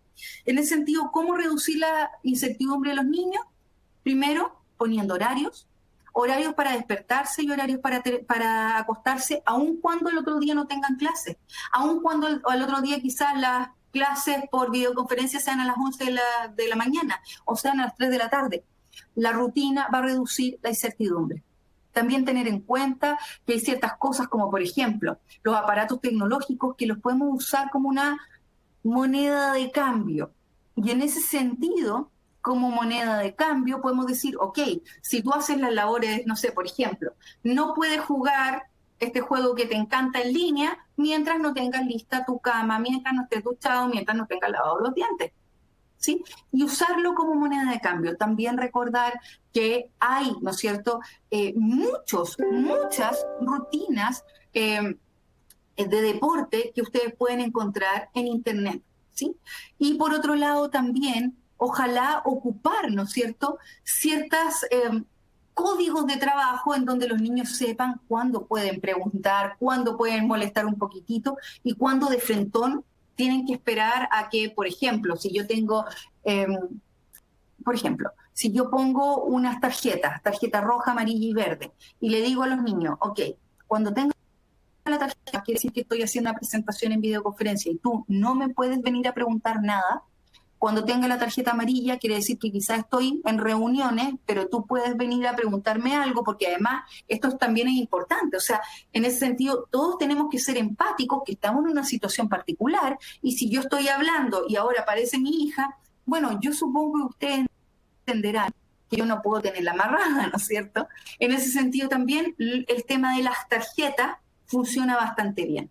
Y respecto a la situación mundial de los niños, tener en cuenta que no es extraño que hoy día los niños estén más nerviosos, que de hecho ciertos logros que habían tenido los pierdan, como por ejemplo empiecen a hacerse pipí cuando ya habían dejado de hacerse pipí, o empiecen a hablar como guaguas de nuevo. También no es de extrañar que quieran dormir con los papás, que quieran estar más pegaditos. Y en ese sentido también es importante entender que muchas de las cosas que uno habla, los niños las están escuchando y nosotros no sabemos. Y respecto a el acceso a información, tener en cuenta que un niño de menos de 14 años no debería ver las noticias. Punto final. Me ha pasado que en algunos seminarios personas, trabajadores me dicen, oye, pero es que yo tengo una sola televisión, ¿no es cierto? Y si no veo noticias con mi hijo al lado, no veo noticias. La respuesta es clara, desde lo psicológico. Si la única forma de ver noticias es con tu hijo al lado, entonces tú no tienes que ver noticias. Para un niño de menos de 14 años, ver las noticias del día de hoy es ver una película de terror, ¿sí? Para un niño de menos de 14 años, ver cómo, no sé, por ejemplo, las noticias de la semana pasada, en Guayaquil están quemando cadáveres en la calle, eso es una película de terror. Y para peor, es una película de terror que es verdad, ¿sí? Entonces, en ese sentido, ustedes no pueden ver noticias si están los niños al lado, esperarán a que se duerman y prenderán las noticias a la 1 de la mañana, lo que sea. Pero no se pueden ver noticias si están los niños al lado. Después, los trastornos de sueño, los trastornos de ansiedad, se los encargo. Mejor cuidemos la salud mental de nuestros niños y nuestros adolescentes. Ahora, para las personas que están haciendo teletrabajo, es importante, ¿no es cierto?, tener en cuenta que no es lo mismo que el distanciamiento emocional, y en ese sentido podemos, ¿no es cierto?, recuperar los vínculos que teníamos perdidos. Hay dos formas de salir de la soledad. Por un lado, tiene que ver con cómo yo recupero estos vínculos, y por otro lado, cómo hago nuevos vínculos. Yo les aseguro a las personas que nos están escuchando, que están haciendo aislamiento, que están haciendo cuarentenas voluntarias o involuntarias, pero que están haciendo teletrabajo y viven solos, yo les aseguro que si ustedes se sienten tristes y llaman a alguien, un amigo antiguo o un amigo que vean hace tiempo, algún familiar, algún compañero de trabajo, y ustedes son capaces de decirle: ¿sabes qué? Me he estado sintiendo triste, me he estado sintiendo un poco angustiado, me he estado sintiendo muy encerrado. Yo les aseguro que eso va a ser bien tomado. Es muy difícil que alguien diga: oye, ¿sabes qué? No me interesa lo que te está pasando. Se ha visto que muchas veces las personas que viven solas se sienten culpables y no quieren llamar especialmente a familiares para decir que se sienten tristes, que se sienten solos. Los insto a que los hagan, porque es una situación muy particular el hacer teletrabajo viviendo solo. A pesar de que la gente que vive solo generalmente está acostumbrado a hacerlo, pero diferente es no salir. Y en ese sentido hemos visto que, por ejemplo, las mascotas ayudan muchísimo, ¿sí? Las mascotas y las videoconferencias. No es lo mismo mandarse un mensaje de texto por WhatsApp que verse, llamarse y estar viéndose las caras, ¿sí? Y por otro lado, tener en cuenta que hoy día existen medios para tener reuniones sociales de forma virtual. Está, por ejemplo, Netflix Party, hay formas de hacer juegos virtuales. Entonces, en el sentido, tenemos formas, hasta, imagínense, de ver una serie de Netflix, en este sentido, con un otro que no está al lado tuyo, pero poder ir comentando la serie de Netflix. Ahora, para más información sobre el tema psicológico y también sobre el tema ergonómico que hablaba Rodrigo, hay una página web, coronavirus.h.cl. Van a tener toda la información sobre teletrabajo, las recomendaciones para la jefatura, qué hago si vivo solo, cómo puedo manejar el teletrabajo y el aislamiento social. Hay una guía de trabajo que se llama Gestionando nuestras emociones en tiempos de COVID-19, que se las recomiendo. Es una guía que te permite de alguna forma gestionar estas emociones que podrían aparecer que sean negativas en esta situación. Y solamente para cerrar, una reflexión. Ustedes no pueden ver cómo va corriendo este dibujo, pero la reflexión es simplemente que eventualmente esto va a pasar. Vamos eventualmente a ponernos zapatos, vamos a dejar de estar en calcetines, nos vamos a poner zapatos, vamos a poder salir, vamos a poder abrazar a la gente, vamos a poder volver, ¿no es cierto?, a una rutina. Primero, lo que nos dice la literatura, primero nuestra rutina va a ser, ¿no es cierto?, mediada por un tema súper higiénico, pero eventualmente vamos a salir de esto. Así que muchas gracias. Veamos si es que hay alguna pregunta.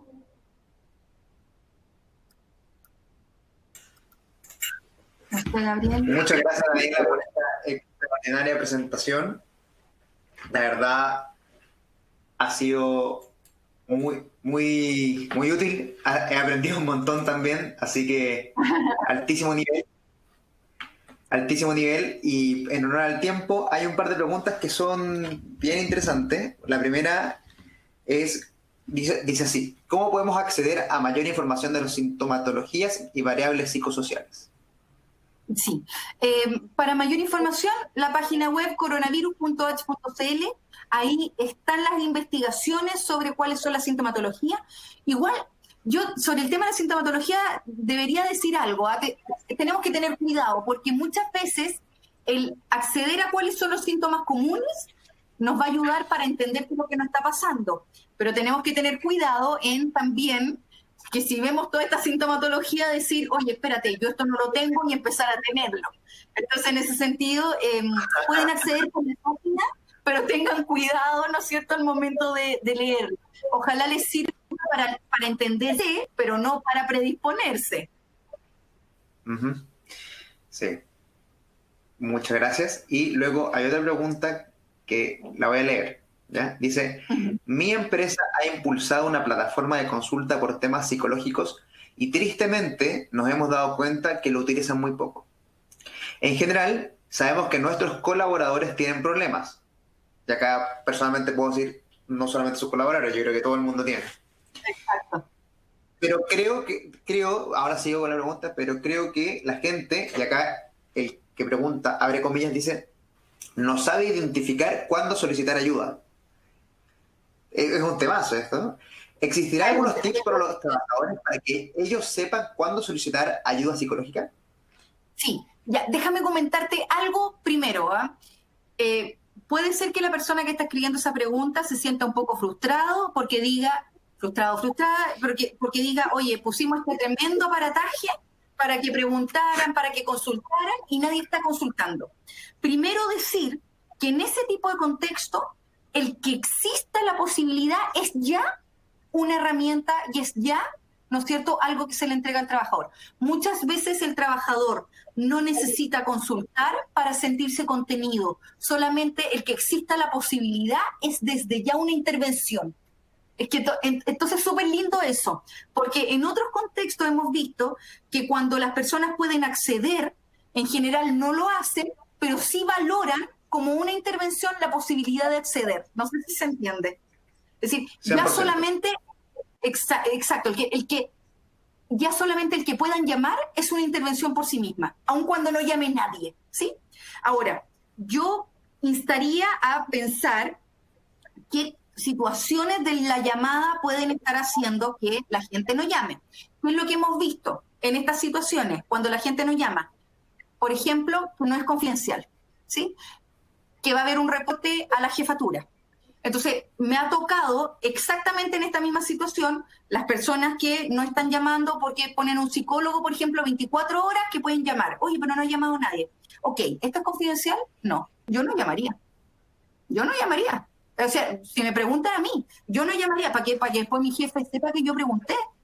Estamos en un paranoide, estamos en una situación muy compleja en donde tampoco nos queremos mostrar vulnerables. Ya todos nos estamos sintiendo vulnerables. No nos queremos mostrar explícitamente vulnerables. Entonces, en ese sentido, por un lado, ya una intervención que esté, me parece perfecto. Segundo, tengamos cuidado en cómo se lo transmitimos, comunicamos a los trabajadores. Quizás le estamos diciendo que no es confidencial y le vamos a decir a tu jefatura que llamaste, quizás no queremos que sea confidencial porque queremos tener un tracking, pero quizás le podemos decir, oye, volver a decir, oye, esto, lo que tú conversé acá va a ser confidencial, no va a estar grabado, no te preocupes. Por un lado eso. Y por otro lado, es súper común que la gente no consulte, pero no solamente porque no sepa, sino que muchas veces dicen, ok, estoy con insomnio, por ejemplo, pero todo el mundo está con insomnio. Todos mis amigos están con insomnio. Entonces, voy a llamar y voy a molestar por insomnio.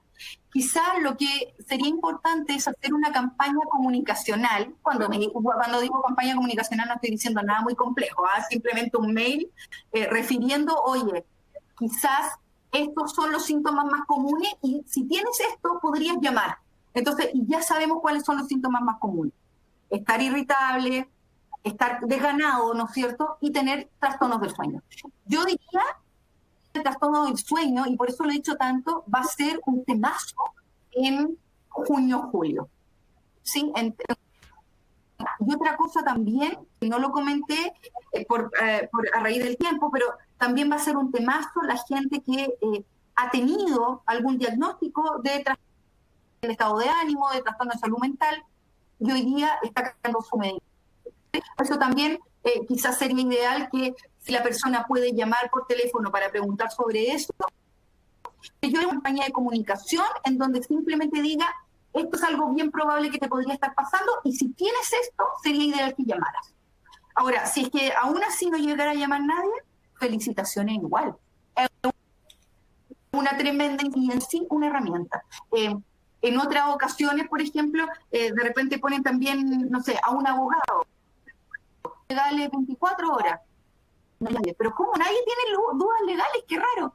Bueno, es que ya saber que mi empresa tiene un abogado al cual yo le puedo llamar, ya es una intervención, ya es algo que me está dando la empresa que me ayuda. Pero si tú me preguntas a mí, bueno, quizás no hay algo que preguntar o quizás cuando lo quiero preguntar se me olvidó. Lo importante acá es que el trabajador está sintiendo que la empresa está entregando algo y que lo está apoyando. Entonces, felicitaciones con eso. Sí, yo puedo hablar un poquito de mi experiencia personal en este sentido, de que, por ejemplo, yo viví en una comuna que fue declarada en cuarentena y estaba acá encerrado y el agobio que sentí era increíble. Y cuando levantaron la cuarentena, Daniela, yo no salía a la calle. De hecho, todavía no salgo a la calle, pero el alivio que siento es como... ¿No es cierto? Y por es eso totalmente simbólico. Está disponible simplemente. Y es como una barrera mental que uno se pone y ya no está. Exactamente. Sí. Eso quería comentar y también quería... Sí. Y lo otro que quería comentar era el tema de la confidencialidad, que bueno, hay un tema ahí de que si llega a ser no confidencial, podría ser una barrera de entrada para las consultas, lo que sería un problema mayor, porque sería gente que reconocería que necesita ayuda, pero no puede acceder a la ayuda porque no es confidencial. Pero además de psicológicamente, el no mantener la confidencialidad de estas consultas podría suponer un problema legal grave. Tienes toda la razón. Ahora, cuando yo hablaba de confidencialidad, me refería más que a lo que se diga en la consulta, es al nombre del trabajador. Porque en el caso del ejemplo que yo daba, la empresa lo que hace es luego entregar un reporte a la jefatura diciendo quién fue la persona que consultó, no por qué consultó. Pero igual ya pucha una barrera de entrada. Yo no quiero que mi jefatura piense que yo tengo problemas. Sí, y hay que tener un problema ahí con el manejo de datos personales, porque la mera identidad ya podría ser vulneratorio. Hay una norma en el Código del Trabajo bien clara y los alcances no son tan claros, entonces podría levantarse un conflicto en ese sentido. Esto es como... Sí, yo creo que esto es como cuando uno hace investigaciones por acoso, por ejemplo, de cualquier tipo de acoso. La confidencialidad de las personas involucradas es fundamental, no solamente para que las empresas no incurran en irregularidades, sino que para potenciar tus mismos procesos. Porque la gente, vas a desincentivar a la gente a participar si es que los hace sentir incómodos. O la mera expectativa de sentirse incómodos ya es una barrera disuasiva. Es como un cajón de arena en la entrada. No sé, como... Y lo otro que yo estaba pensando, Daniela, yo tengo mi opinión, pero claro, cuando hay gente que no sabe que debe preguntar, que eso es como algo que existe, nadie está libre de eso, establecer sesiones obligatorias. ¿Qué te parece? De diagnóstico preventivo. Yo preferiría, porque el tema obligatorio en lo laboral, a mí no me gusta esa palabra, ¿qué quieres que te diga? Quizás lo que uno podría hacer es, oye, te asignamos tal horario para que ojalá puedas ir. Ojalá te puedas conectar en tal horario, pero obligatorio lo encuentro complicado. Ahora, lo que sí sería precioso, así en el mundo ideal, en un mundo ideal, precioso en estas reuniones que yo te decía que ojalá se hicieran lunes, miércoles y viernes, que en esta reunión de los lunes la jefatura directa le preguntara a su equipo, oye, ¿cómo te has sentido? ¿Cómo estás? Pucha, te veía un poco más bajoneado, ¿cómo has estado tú? Oye, ¿qué es esto de hacer teletrabajo? Tú tenés 5 hijos, oye, qué atroz, no sé qué. Y teniendo eso en cuenta, que luego la jefatura le diga a cada uno de los trabajadores, oye, ¿sabes qué? Yo que tú tenemos esta cuestión que es gratuita, que es súper entretenida, ¿por qué no mejor llama a este teléfono, te convendría?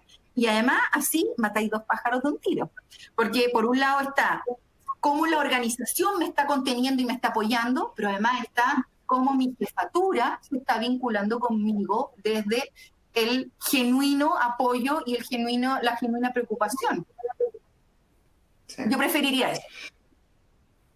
¿Y qué te parecería a ti como publicitar que las vayan desde arriba accediendo a este apoyo y que la gente se entera de que los jefes por lo menos están yendo, entonces como que desestigmatizar un poco el... Es decir, imagínate en una reunión que, no sé, el gerente o el subgerente digan, oye, yo tenía trastornos para el sueño, me estaba costando mucho dormir, o me estaba costando mucho, no sé, conciliar el sueño, o me despertaba a las 3 de la mañana y llamé a esta psicóloga, y la psicóloga me enseñó una técnica de relajación y la estoy haciendo y es espectacular. Ya ni siquiera como con el comentario formal, sino que como con el informal, oye, es que tienes toda la razón, Gabriel, eso... Escucha, totalmente, porque no solamente lo validas como herramienta, sino que además en lo informal le da todo un peso a la herramienta, o sea, es algo que ocupa las jefaturas. Y yo le agregaría también de que si te enteraste porque te dijo él, es porque es totalmente confidencial. Totalmente. Me encantó. Sí, sí, totalmente. Sí. Oye, Daniela, yo creo que podríamos hablar horas porque encuentro que el tema es fascinante, aparte que tú eres un expositor increíble y Rodrigo también. Lamentablemente, bueno, va a haber otra oportunidad seguro, Sí. dependerá de la coordinación si se podrá dar o no, pero temas se van a ir dando, particularmente por el reglamento que se va a dictar, que va a ser fundamental para poder ajustar todo este tema a la empresa. Y bueno, vamos a ir viendo también porque sin duda, en mi opinión legal, los padecimientos psicológicos que puedan tener la gente, se puede exigir a las empresas eventualmente que se hagan cargo, o sea, que cumplan con ciertos estándares. Entonces, esto es noticia en desarrollo, o sea, y yo lo pienso, no sé, pues si se judicializa y no se hizo nada, puede haber complicaciones. Entonces, las empresas, todos los intervinientes tienen que hacerse cargo en la medida de lo posible. Sí. Y por eso requiere una evaluación constante, una asesoría profesional bien acabada. Se puede improvisar, sí, pero la efectividad no está garantizada de ninguna manera. Pero bueno, Rodrigo y tú han sido muy amables de participar con nosotros en este 7º seminario en línea de PwC.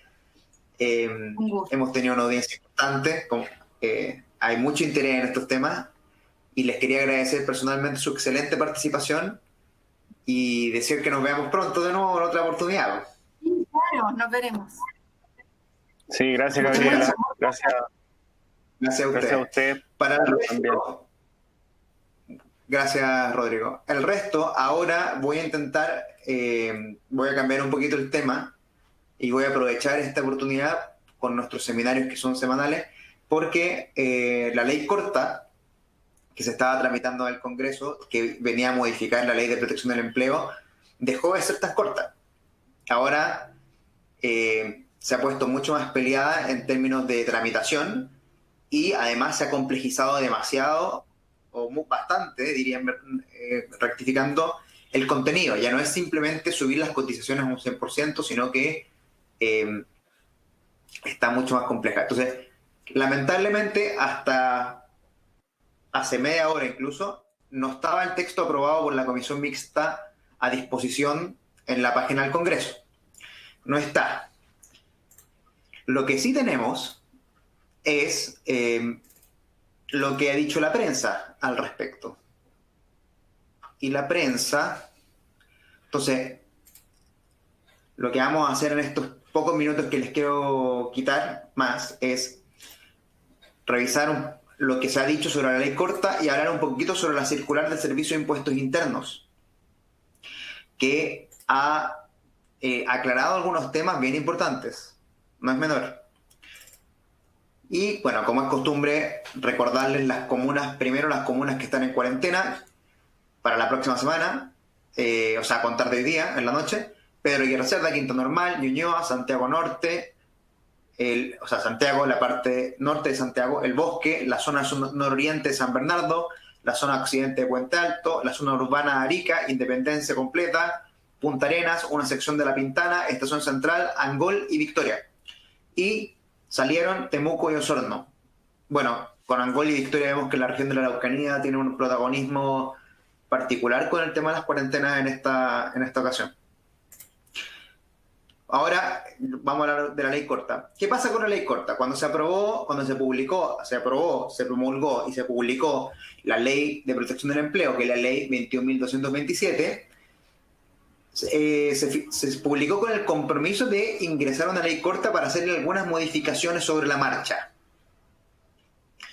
En un inicio, lo que sugirió el gobierno, que era la propuesta original, era simplemente subir las cotizaciones de cargo del empleador de un 50% a un 100%. Tenía otros ajustes, pero en resumen era eso. Y esto se complejizó un montón.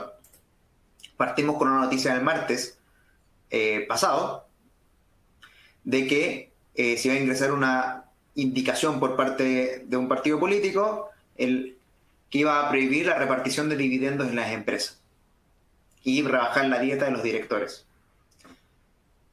Y estuvimos expectantes porque hubo un tira y afloja, que el Senado, rechazó las modificaciones que propuso la Cámara de Diputados, entonces se constituyó esta comisión mixta para resolver la pugna. Hasta que ayer en la noche la mixta aprobó el proyecto. Lamentablemente, hasta hace media hora lo menos, en la página del Congreso no está disponible el texto, el informe de la comisión mixta. Entonces, no podemos revisar al detalle exactamente lo que se aprobó o no hoy. Sin dudas que para el próximo seminario, que va a ser la próxima semana, vamos a tener noticias más aterrizadas sobre esto, pero de todas maneras, como un anticipo, les podemos comentar lo que se ha ventilado un poco por la prensa. Entonces, el primer gran cambio tiene que ver con las cotizaciones de seguridad social. Según la ley vigente, que es la Ley de Protección del Empleo, hoy el empleador debe hacerse cargo de pagar las cotizaciones de seguridad social de los trabajadores que se encuentran suspendidos. ¿Cómo? ¿Hasta qué número? Hasta el 50% de la remuneración imponible, es decir, la mitad. El proyecto de ley, esta ley corta, aumentaba esta cotización a un 100%. Así de simple. Y de forma retroactiva. Luego, la Cámara, en el Congreso, se discutió y se aprobó mantener en un 50% el pago de la AFP, el pago de la comisión de la AFP y el seguro de invalidez y sobrevivencia, subiendo a un 100% el de cesantía y el de ISAPRE, que era manteniendo lo que dijo la ley corta en un principio, en ese sentido. ¿Y qué nos dice? ¿Qué nos hemos enterado? De que se aprobó subir totalmente un 100% de las cotizaciones de seguridad social, pero extender su plazo de pago en 24 meses. Lo que es bastante interesante, una innovación, porque hasta ahora teníamos un plazo de gracia, por decirlo así, de 12 meses. Entonces, sin perjuicio que no hemos podido tener acceso al texto exacto del proyecto de ley, que todavía no se promulga, no está listo, sí nos hemos enterado de que se va a subir a un 100% pagadero en 24 meses. Y recordar que los beneficios de la Ley de Protección del Empleo se otorgan cuando los trabajadores registran cotizaciones, es decir, no es necesario que estén pagadas todas las cotizaciones, sino que solamente declaradas. Entonces no va a haber una incompatibilidad ahí. Luego nos hemos enterado también de que se definió lo que se entiende por una afectación de la actividad. Y esto tiene que ver con la suspensión bilateral de mutuo acuerdo del contrato de trabajo, que, si recordamos bien, la ley hasta el momento exige simplemente, el único requisito que impone la ley es que la actividad de la empresa se vea total o parcialmente afectada. Ese era el requisito. Y ahora, según nos hemos enterado, se va a exigir de que registre ventas, yo asumo que eso se va a entender como ingresos, inferiores en un 20% a igual mes del año anterior. Interesante. 20%. También se va a exigir el pacto con los sindicatos, que en un momento era no vinculante, según la ley actual es no vinculante, que sea vinculante. Y desde luego que la declaración jurada que se presenta incluya toda esta información. También nos hemos enterado de que se exigiría para las sociedades anónimas, donde más del 50% de sus trabajadores estén suspendidos, ya sea por acto de autoridad y o mutuo acuerdo, se deba rebajar la dieta de los directores en la misma proporción. Es decir, el primer mes, que entonces asumimos que significa esto, que es, si al mes de abril hay un 60% de trabajadores suspendidos en la empresa, como todos van a recibir en su primer giro de la AFC su subsidio de un 70%, la dieta puede alcanzar solamente un 70%. El segundo mes 55%, y así va bajando las dietas de los directores también. Luego, también aparentemente se va a prohibir el reparto de utilidades en estas empresas con más del 50% de trabajadores suspendidos. Y también está prohibido para estas empresas mantener capitales en territorios con régimen fiscal preferencial. Interesante. Y una modificación que se dio es que cuando se habría ingresado esta indicación a la comisión mixta, incluía una mención a la prohibición, a que estas prohibiciones alcanzaban también a las empresas relacionadas. Pero esto de empresas relacionadas se habría eliminado. Entonces, solamente para la empresa empleadora, exactamente empleadora, la prohibición de tener capitales en territorios de régimen fiscal preferencial y la prohibición para ellos de repartir utilidades. Solamente las empresas, reitero, que tengan más de un 50% de sus trabajadores suspendidos. Y se habría incluido en estos regímenes a Isla de Pascua y Juan Fernández, que aparentemente habrían quedado fuera. No tenemos claridad exactamente de qué manera se habrían incluido. Lo que se ingresó a la comisión mixta por parte del gobierno era respecto al pacto de reducción de jornada, en el sentido de que Isla de Pascua y Juan Fernández no necesita 3 meses de bajas en ventas para acceder a la reducción de jornada, sino que solamente 2.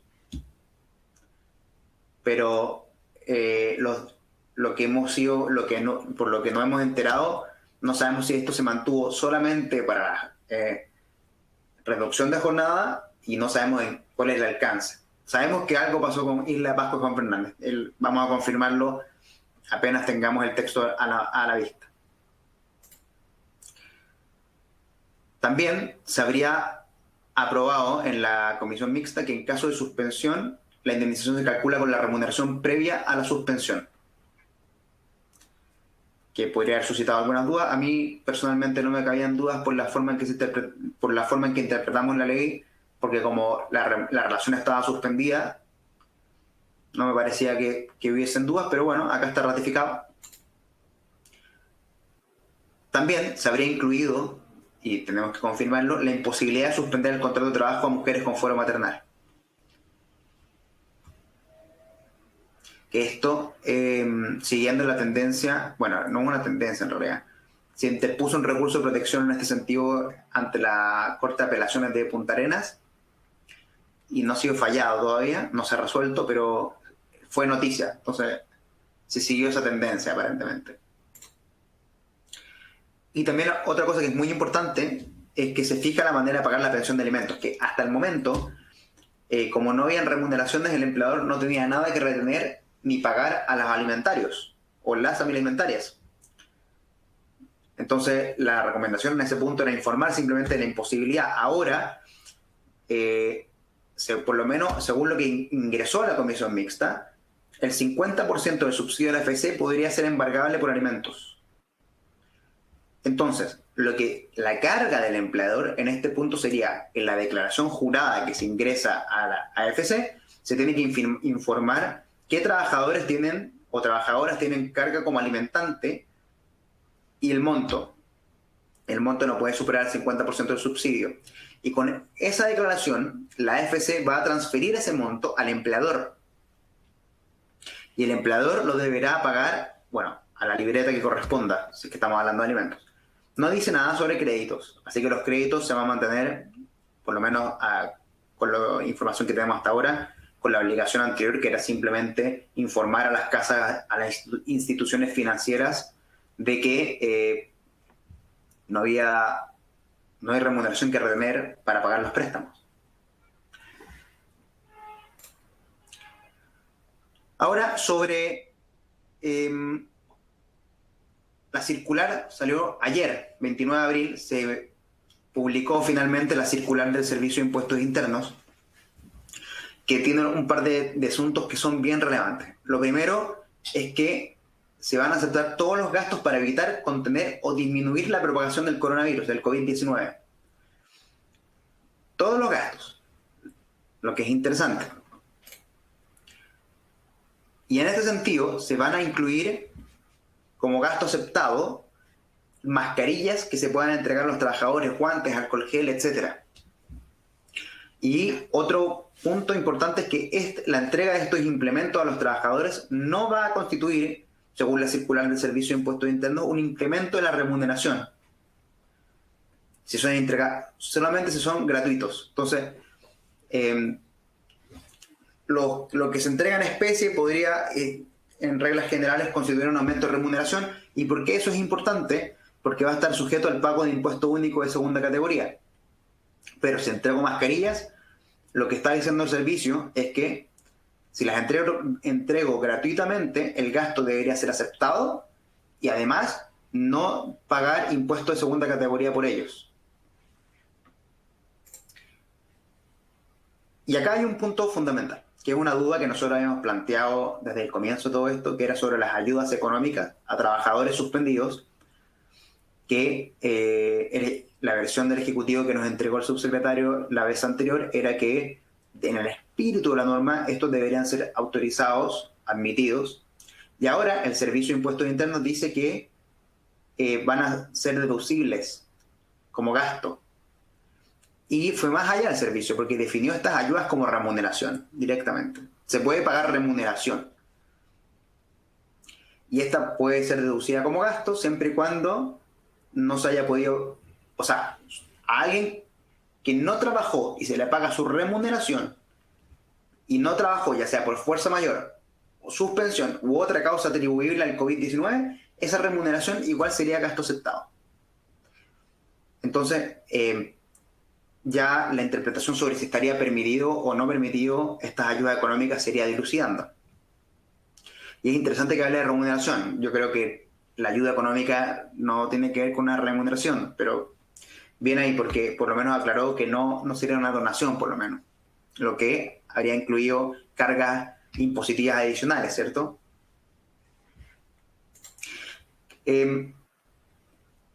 Y también, por último, se van a aceptar como gastos los desembolsos para minorar o paliar efectos que busquen resguardar intereses del negocio del contribuyente. Es decir, está interpretando de una forma extensiva el artículo 31 de la Ley de Impuesto a la Renta, que bueno, ya fue reformada recientemente, pero finalmente quédense tranquilos, todo lo que la empresa desembolse por COVID va a ser un gasto aceptado. Y en algunas ocasiones no va a ser sujeto a pago de impuesto único de segunda categoría también. Eso es lo que no hemos podido enterar. Bueno, en lo que respecta a la ley corta, tenemos trascendidos, tenemos información que nos ha llegado, que tiene que ser confirmada y la vamos a confirmar lo antes posible, a lo menos en el próximo seminario. Y tenemos la circular del Servicio de Impuestos Internos, que eso ya está. Lo que le acabo de comentar del Servicio de Impuestos Internos ya está, quedó. Y como siempre, nos quedan dudas. Varias dudas. En primer lugar, la ley corta, o lo que se habría aprobado en la comisión mixta, habría impuesto nuevos requisitos para acogerse a la suspensión. ¿Qué ocurre con las empresas que ya se acogieron? Es decir, aquellas empresas que ya tienen trabajadores suspendidos y, por ejemplo, habrían distribuido o tendrían pactado distribuir utilidades. ¿Sabrá hacer una distinción entre no pagar utilidades durante la suspensión o no pactar reparto de utilidades durante la suspensión? Porque es distinto, porque ¿qué pasa si es que se pactó el reparto de utilidades hace un mes, o 3 meses, o un año, da lo mismo, y cae el pago ahora? Distinto sería decir que no se pueden pactar repartos ahora. ¿Y qué pasa si es que pagaron utilidades en el pasado y tienen los trabajadores actualmente suspendidos? Ahí esperamos leer la norma transitoria o la norma sobre la retroactividad, cómo va a tratar este tema, porque va a ser complicado desuspender contratos de trabajo por requisitos que se impusieron en una ley corta. Interesante. Bueno, está prohibido repartir utilidades o pactar la repartición. Eso es lo que acabo de comentar. ¿Qué ocurre con aquellos que pactaron previamente? Nuevamente es lo que conversábamos recién.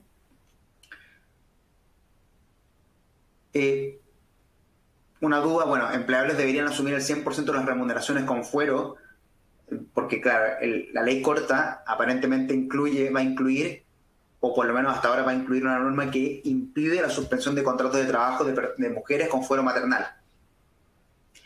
Entonces ahí la pregunta es como, para estar seguros simplemente, porque van a tener que asumir el 100% de las remuneraciones de las personas con fuero,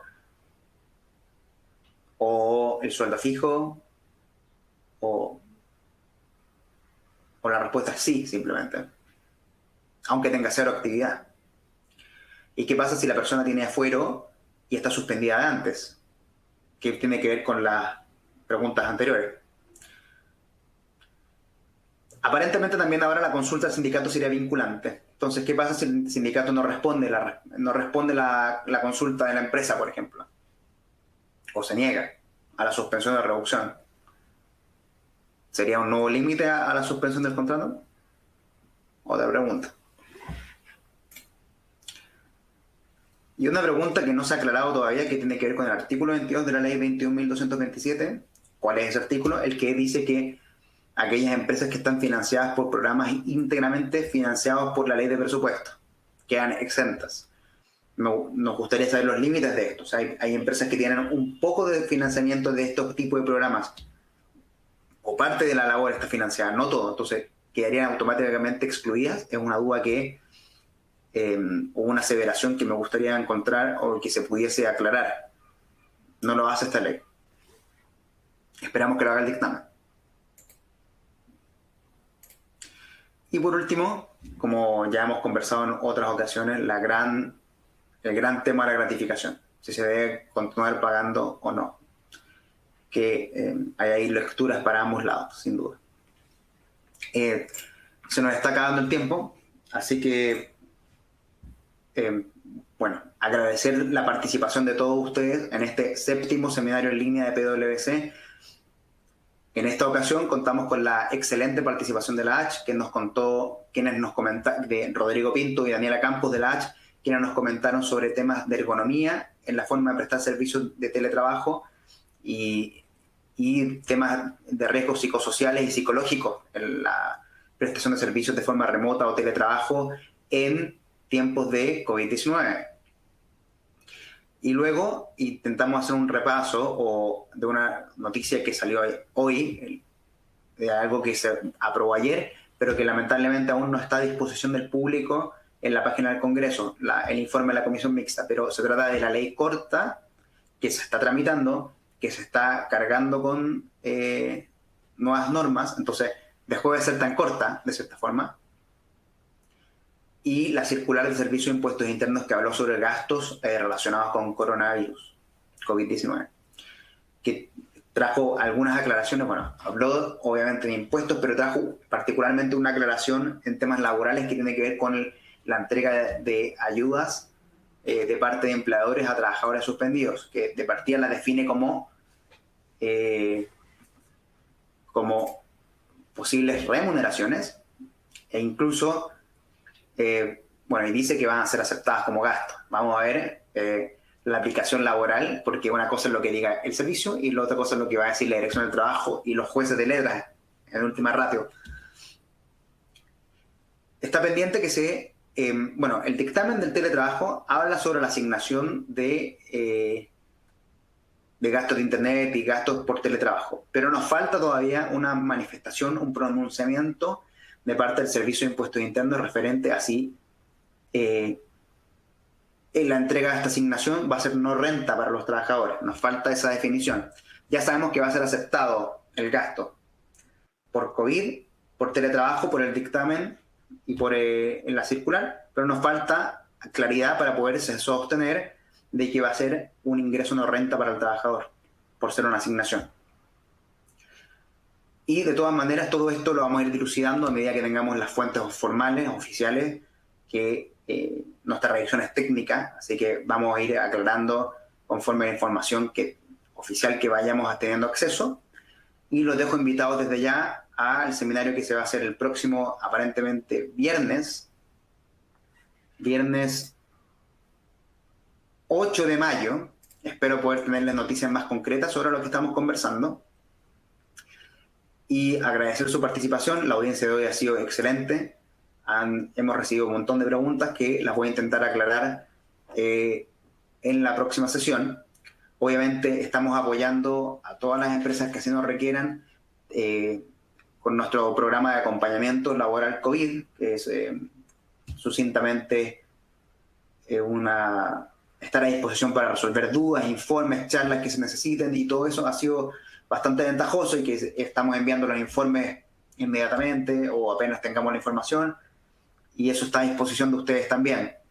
Es un servicio PwC, así que pueden tomar contacto acá al correo electrónico, preguntar con él, y es un programa de acompañamiento que, como hemos visto a lo largo de todo el COVID, las normas van variando, se ingresan nuevas modificaciones, se necesita puede que se necesite un poco de apoyo.